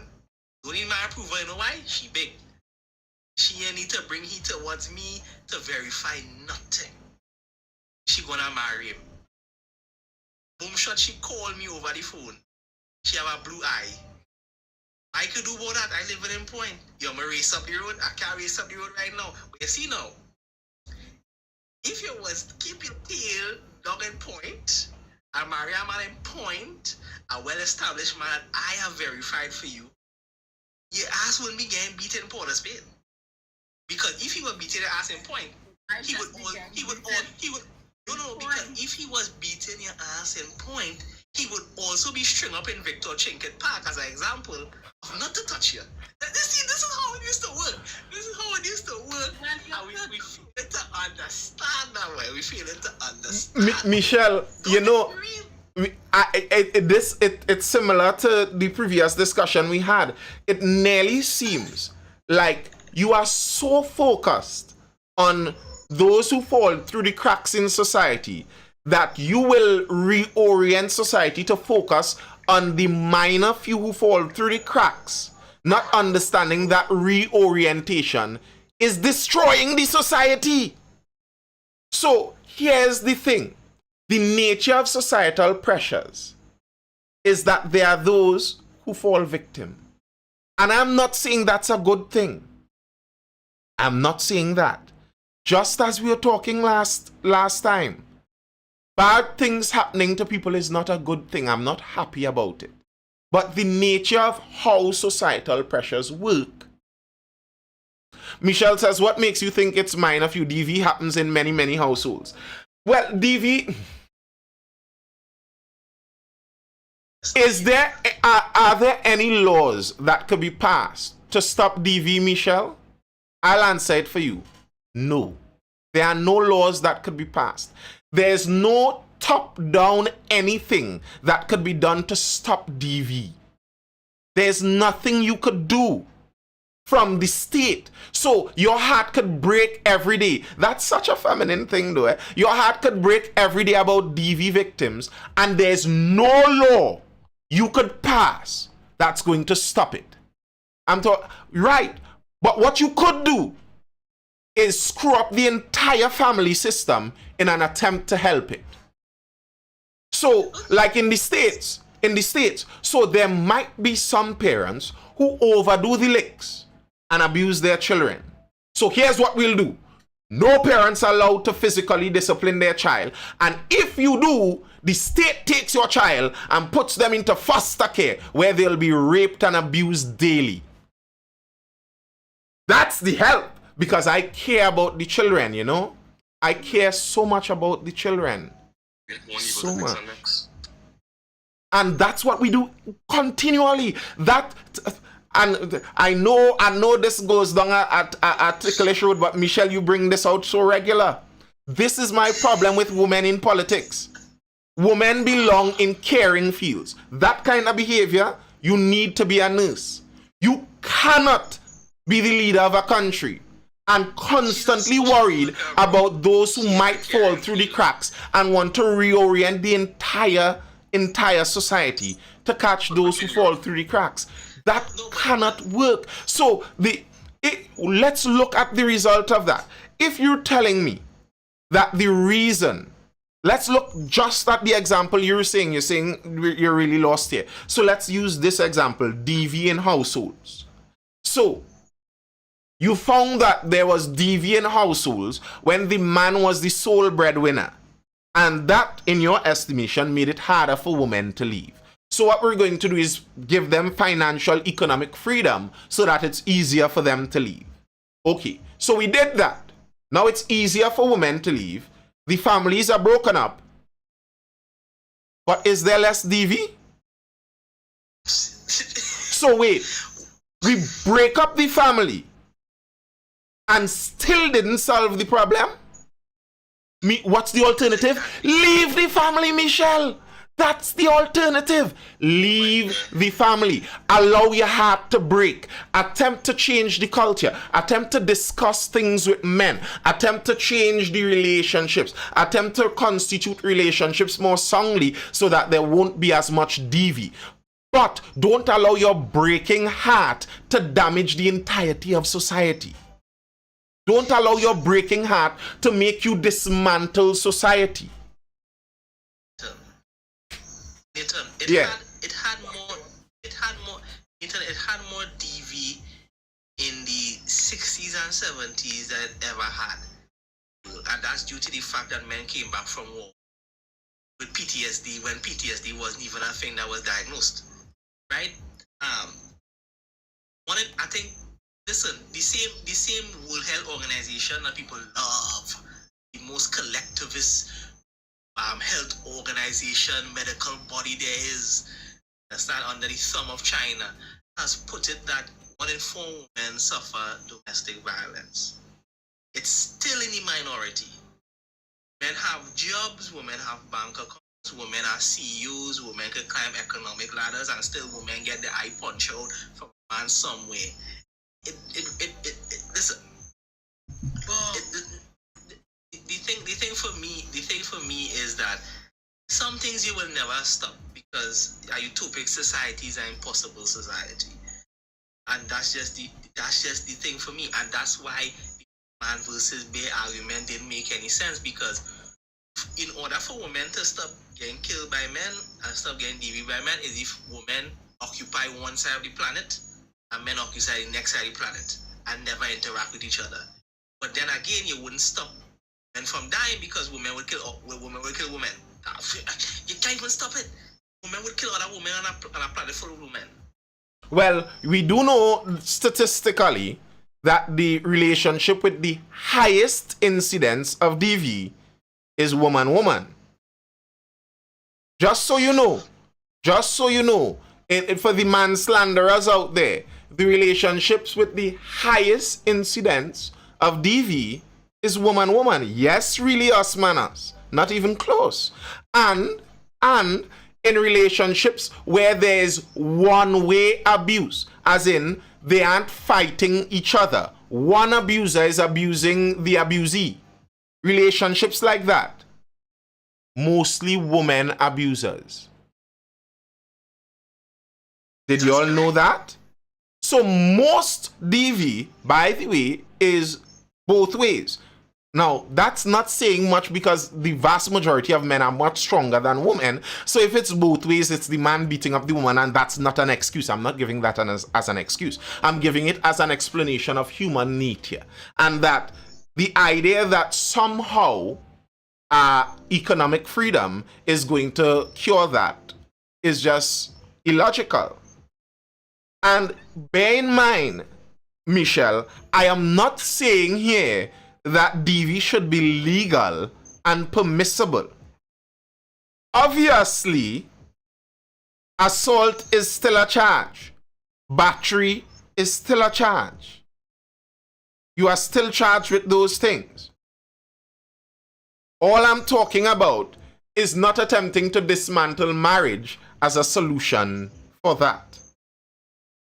Okay, question. You think this is something that cannot be stopped but could be curved through talking and education? You could lessen down and should this as accept? Yeah. Michelle says maybe we need more good men to mentor men. Michelle, I don't think you listen to the statistics. What this says is we need more good women to mentor women because women are hitting more. Women are the most hitters. Women to women abuse the most. One-way abuse, women. Most domestic violence, both ways. So again, this is the problem. When we make DV sound like a man issue, like DV is because men are evil. So we need more good men to teach these bad men. No, it's that humans are violent. And if we don't teach them to control themselves, they would do violent things. And if a woman does something violent to a man who doesn't have self-control, he'd respond. And that's the majority of DV. The thing is nobody's against men mentoring boys, and it's the fact that we can't mentor evil out of people. Like that's something that we can't do. We could mentor boys. We could mentor troubled youth. But a man who is willing to pick up a Glock 17 and commit crimes for his set, he choose it. He want it. There's no amount of mentoring that out of him. He gotta want to change his life for himself. So the thing about it here is that asking men to mentor men like if we don't already do it is the most insane thing you could tell the populace of men that don't harm nobody. You know what I'm saying? You're blaming the innocent men. And to me, that men mentoring men, King David just said it, broken homes. That's how you do it. That's how you do it. The men mentoring men is fatherhood. I'm not sure exactly what the what is about Michelle, but the what is that by saying something that DV, to cure DV, what we need to do is get more good men to mentor men. It seems to see that the problem is men aren't doing their jobs. You're blaming men, the men who aren't abusing women, for not doing their jobs, and that's the reason for DV. But that's not true. One, statistically, if you were to go on that basis, you would say that women, the good women, aren't mentoring young women enough because young women are hitting too often. Do you older women tell young girls not to hit anyone? Is that a common thing? Because I could tell you, as a young man coming out of young manness, I have heard ad infinitum, don't hit no girl, don't hit nobody girl child, careful with them girl children, don't let no woman get you so vexed, you hit she, you see how you're big and strong, make sure you're hitting nobody girl child, don't hit nobody, and fellas, all you know, you're not supposed to hit girls, fellas, don't hit back no girls. I have heard that probably upwards of 1,000 times in a couple different ways. Well, do girls and women hear that? Or is it a common trope that they show you in TV that a man gets you angry and you dash a drink in his face? That is something that makes TV normal, and the whole restaurant claps. Yes, queen. Yes. Show him who's boss. Imagine if a woman turned on a man and he spit in she face when he walk off, and the whole restaurant clap. Just not it. One of them do try to reenact that basketball TV show. It's not like it doesn't happen, right? What doesn't happen, Ronnie? Just have men who can't take rejection too. But Ronnie, I'm not talking about the can't take rejection part. I'm talking about the entire restaurant clapping part. Okay, that is true because he will be down on the ground in 2 seconds. They will beat him. In a restaurant, they will beat him. But in a restaurant, they don't even know what happened. They will just assume if she threw that drink on him, I'm sure she had a good cause. Yes, queen. Slave. And it's a common thing. And then when abuse happens in the society, when those loose cannon women bounce up on a man without self-control and you throw the drink on him and he slap you back same speed, we say, oh no, domestic violence. Where are the good men? Good men! Good men, come and do your job. Come and talk to this man. Was that the problem? Is it the good men? That's not like a substitute. No, but the thing about this is, you see, at this point, I have to be offended by these things. No, I have to be offended because why are you watching me as the good man, and all of a sudden I must trust myself into the fray because another man is doing some evil stuff? No. He chose to be evil. Just because we share scrotum bag means nothing. This is just the most craziest stuff ever. I don't have to do nothing for he have to go to jail. To jail he goes. Do not pass go. Do not collect 200. Straight to jail. That create jails. Ali says most women play on that and dare you to hit them. Listen, I always remember as a youth man, sit down in a barber shop and a discussion going on. I'll never forget that discussion. And big men talking. I was in my teens back then, and big men in the 30s and 40s and thing talking women. You know how barbershop talk go.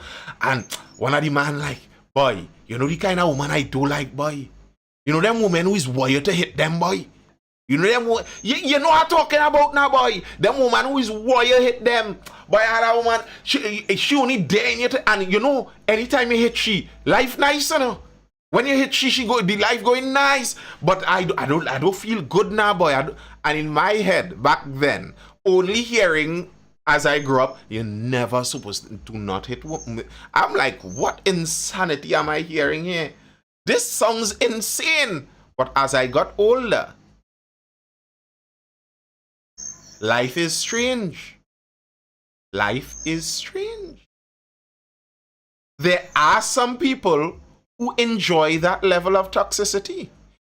I don't know if you all saw the video that made the rounds about a week and a half ago. In the United States, 2 people jump out a van, scramble on the road, beat up each other in the middle of the road, roll on the road, and ting, jump back in the car and gone. It is a cultural thing to a certain extent. There's a Trini video like that, just by the way, probably about 3-4 years old. A Rasta man and a woman jump out a 7-seater. Busy hand pass, both ways. Yeah, Cuss up each other and jump back in and drive off. It is a cultural thing to a certain extent, but the thing about it for me, it's like this. Since we think about this thing from the standpoint of men and women being a class group, is that we think that it's immutable to sort of group men into one trick bag, that we need to speak to the masses of men because a few men do evil. That's the most ridiculous thing. You see, you'll spit in the face of men with that talk, right? Because regular men go out, they work hard, come back home, raise their families, raise the women in their families, mind the women in their families, take care of the women in their families, love the women in their families. You spit in the face of regular men who do that every day just because a few men want to act out of order. You understand what I'm saying? You know, if we literally say, okay, we're going to blame all women. You know why? Because you all kill your children out there and you all abuse your children more than everything else. So we're going to blame all women. You know what they're going to say? Oh, they want to generalize us. I'm offended. I don't do my children that. You don't see me my children that. My children, I love my children. No, since a few women abuse and murder their children, let's blame all women. Let's blame all women, put all women in the same category. All you all evil and bad. We go here or there. So this is the most craziest thing. But I understand it because it's this thing where men bad, women good, because men have power and women have nothing. And Hotep, well, I blame just now, Ronnie. You're coming right now.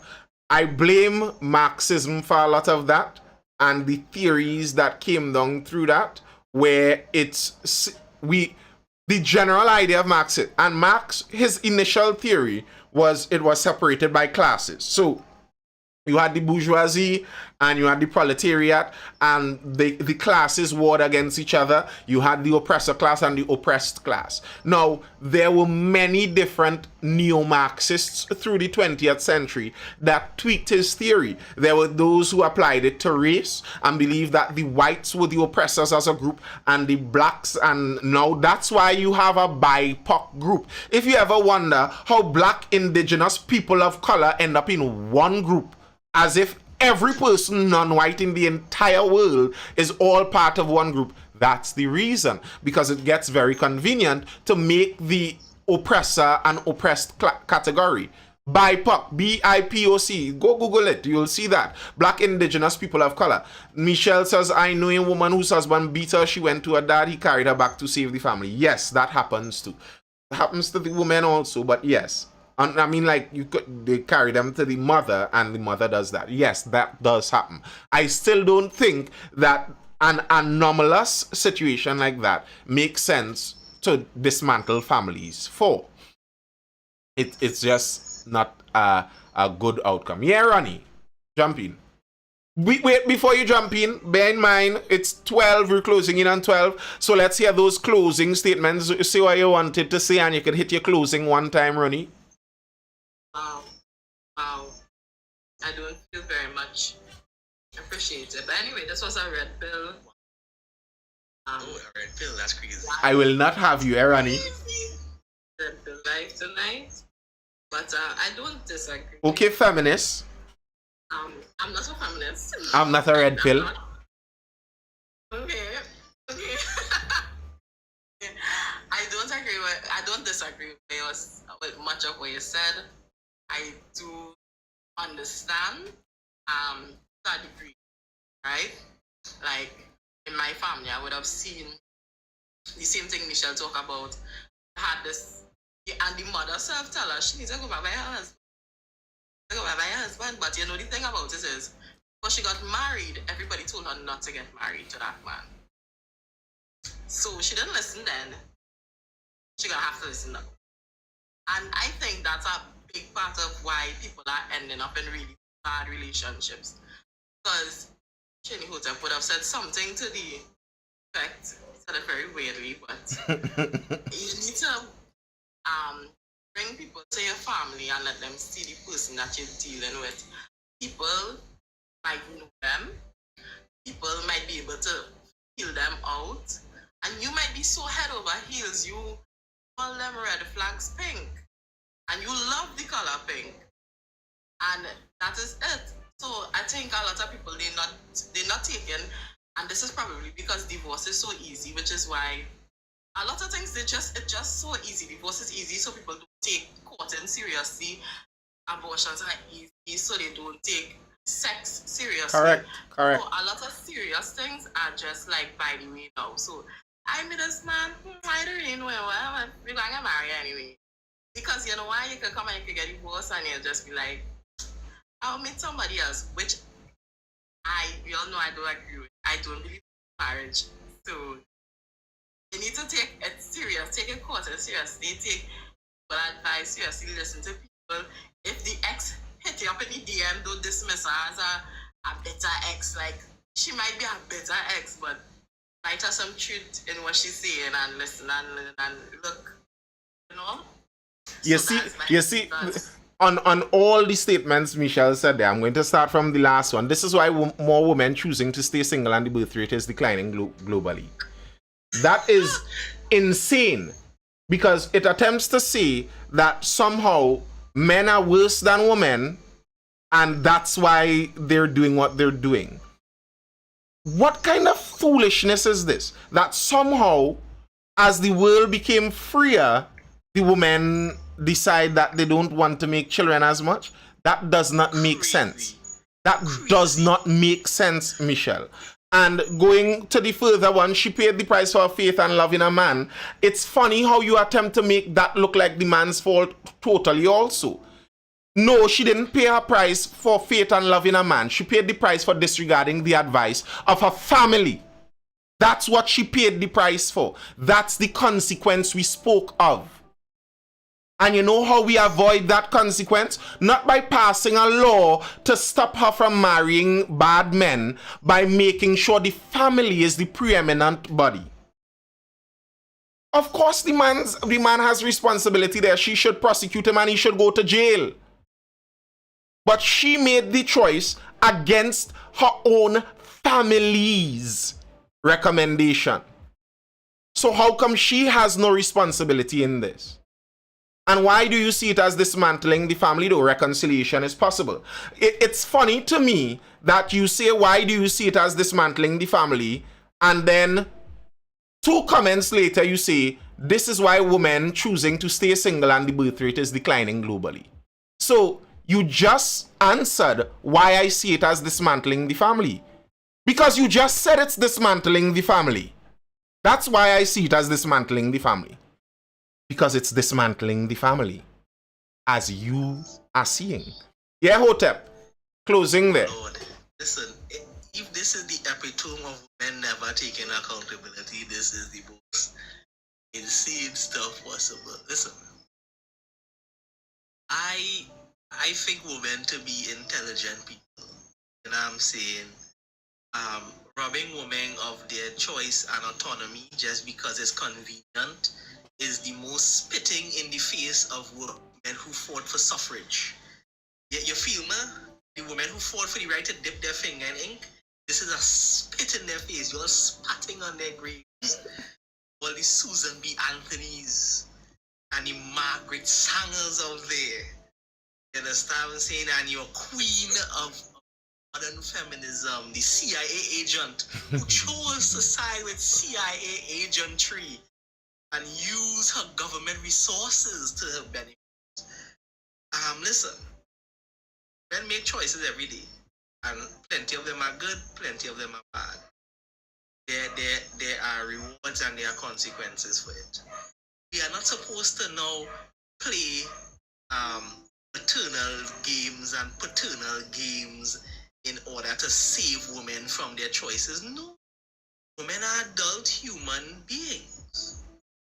They are meant to drown when their choices are bad. I would never go there. Well, I would never really go there and save a woman from her ridiculous choices that she makes. I'm sorry. I'm sorry. And people could bring up the whole mama argumenting. I'm a woman in my family. Listen, I've already told people this to their face. I see if my mother go there and catch one, she got a whole one too. Dead serious in here, man. I ain't coming to save a damn thing, man. Okay, J. Cole. It greasy like that. Greasy like that. No, I'm telling We you. need a few things. Greasy like Don't that. save her. She don't want to be saved. Don't save her. Yes, right. All this. So- Just now, lonely Trini Yoga, you're closing. Let Trini Hotel close then. Because the thing is this. If I tell you the fire hot, and I show you the fire hot, are you still going there to play Johnny Blaze? Then flame on. I say flame on. So, yeah, prevention is better than cure. And if you want cure and not the preventative, then by all means, and I'm saying that's just my philosophy with that. I'm not saving women from their choices, because best believe if a woman step out there and she become a boss babe, there's no man getting no credit. It's all, yes, I did this by myself. I was a single mother of 15 kids, and I went to school, and I got my degree, and now I'm the managerial director of Amalgamated Security. Dead serious. There's no man getting no credit, so I'm not coming to save you when you're out there, your 15 children begging for AGC house. All right. Hey. Hello. Be mindful, not mindless. Fresh and fit. Behave yourself. Michelle says same for men's, flame on for them too. But as Ronnie pointed out, men do face those consequences. They do. If a woman chooses a bad marriage and wants the divorce, by and large, she's going to get half the money and go. If a woman chooses a child and doesn't want them anymore, abortion in certain places, and give up for adoption, men don't have that option.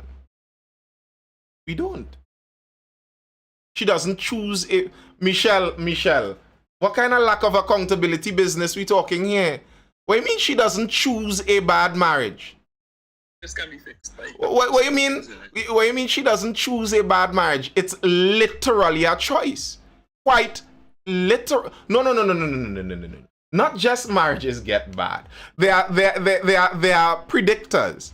They are predictors. You see, and this is the lack of accountability thing that we see in modern times, where, and looking at the podcasts online, you see that regularly, where there are some people who would argue literal insanity to make it seem like there's no way we could predict common outcomes. So you would see Future with all of those baby mamas and line up to be the next one and say, well, you didn't choose a bad relationship. The relationship got bad.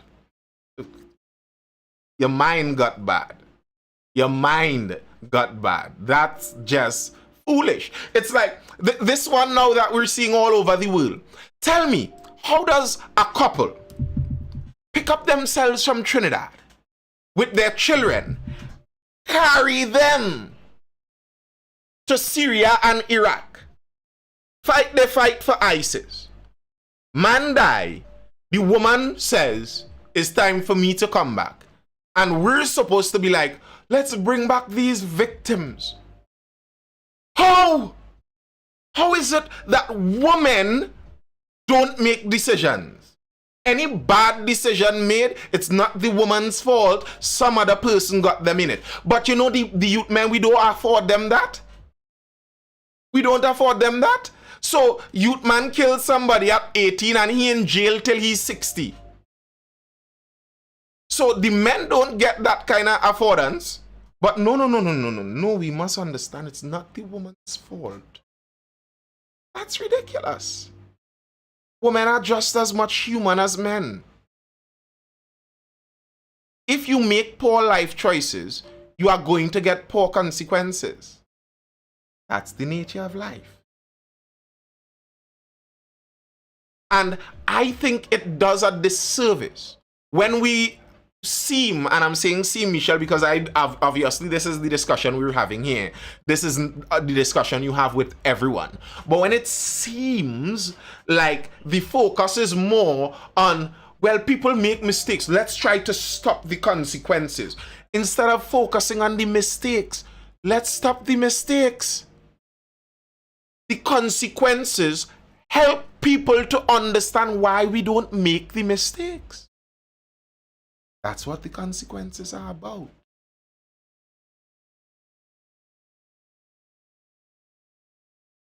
All good intentions going in, life happens, stressors happens, people change. I don't buy that. You know why I don't buy that? Because some people in certain communities get better outcomes. Strangely enough.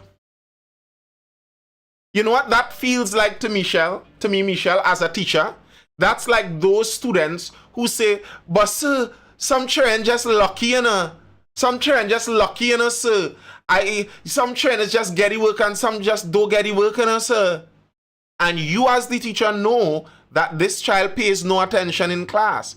Their result in the exam is the result of their discipline in class. And I am not going to give you an A when you didn't do the work to receive an A. You will get the F. Yes, it can. Yes, it can. But I think as humans, and this is the supposition we give humans, Michelle, we give humans the supposition that our conscious mind is in control of our faculties. Otherwise, we couldn't punish people for anything. The whole reason and idea there could be a jail is because we believe that people's conscious mind is in control of their actions. We don't believe that people are automatons where you mix a concoction of hormones, drip it in someone's blood system and you get them to do whatever they want. No, you are responsible for your actions because your conscious mind, regardless of your emotions and your menopausal hormones, your conscious mind is supposed to be able to keep you in check. Listen, between the ages of 18 to 25, young men have an enormous amount of energy. They have an enormous amount of raging hormones. They have rage. They have horniness. All of that is there. The crime window for most men is between that 18 to 25 window. That's the range. But because there are biological reasons that trigger that phase, does that mean that men between the ages of 18 to 25 should not be held responsible for their actions?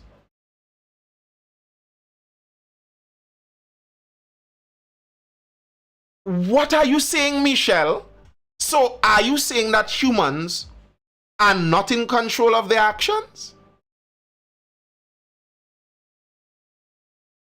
So if a woman murders her baby in postpartum depression, you're saying that there should be no consequence because she wasn't in control of her actions? What insanity are you talking about? Of course, there are situations where your biology plays a huge role. Rapists would say that too. A rapist's biology is playing a huge role. If you did biology, I suppose you would have had to have done some advanced level biology. You understand that that force is a common in the animal kingdom It's a common mating technique. It's a biological mating technique. If you study reproduction in animals, it is a mating technique. So it's his biology. So is it that he's not at fault? Is it that well, you know, it's his biology. Oh, what? And listen, we can look, you say the DSMV would agree with me and postpartum depression would disagree with me. Well, you know who would agree with me? The United States. The United States, where people who believe exactly what you believe, that criminals are actually victims. They are victims of situations and biology. And what we need to do is we don't need officers and we don't need crime fighting. We need social workers. And we need less jail time. And you know, we need to have some criminal justice reform, because it's not, we have to have a whole new understanding of trauma. The trauma is the reason for the crime. And they implemented that and saw crime spike through the roof. Because what would you know? What would you know? Shocking to all of the psychologists and therapists and social workers in the United States. It was an absolute shocker to them that if you do not punish criminals for their criminal actions, they do it more. What would you know? Lonely man, let me hear your closing there and let me jump out by it late. Let me get your closing before we jump out. You have a closing to say? Yeah. A lot of these problems have easy answers, and you discuss about it in good detail. Talking, learning, understanding, and putting your ego aside. And until we can do stuff like that, we always be going in the same circle over and over and over, because nobody want to hear nobody. There are a lot of great points, and through those points are the only way I see we going forward in it. Thanks, you man. Had to learn, how to talk, you had to understand, and you really need to get your ego and your emotion out of the topic to get that true detail understanding. So a lot of people learn the ego and the emotional part because of the disagreements, but he wants to hear the facts. And thanks again. Yeah, man. Appreciate it. Michelle says that's what I'm saying. The two things don't have to be mutually exclusive. Well, I agree on that part. And that was actually the conclusion we came to the last time with the father and mother giving that combination of the two. And I agree that trauma and biology does play a role, but I think consequences are more important, especially on the societal level. That love and affection you needed was for your family, really and truly. That's a family's job. That's not actually the job of the wider society. The wider society is not really capable of doing it. And in trying to do it, we have ruined societies. And that's the point I'm making. That's why I might be seen as a misogynist in some of that when it comes to leadership and the genders. Not all genders could do it. Not all women could do it. You need a specifically more uncaring woman to be in a position of leadership. The kind of care that naturally maternally comes to women, I don't think is suitable for a countrywide leadership. We don't need people to love the criminals anymore. I'm on the side of balance, and the society helps to keep that balance. Well, I think in modern times we are leaning too much on a certain off balance on this softy side. All genders, all two Ronnie, all two of them Ronnie, all two of them. All right, people, this was nice as it always is. You know, the Thursday talks usually pulls us a little longer. It's 12:16. We well talk. I'll see you guys again for the next Mindful Live, which is going to be tomorrow evening around that 9:30 p.m. time. Until then, people, until then, I will see you. Michelle, it's always a delight to have you in the chat. I hope you're educated, informed, or entertained, everyone. This has been the Mindful Live. I am Nathan Spring. I'll see you guys tomorrow. Well, actually, that's today, later today. Until then, stay well, stay safe, peace out, stay inside. Outside sketchy. Go make her the babies. Marry somebody and make the baby.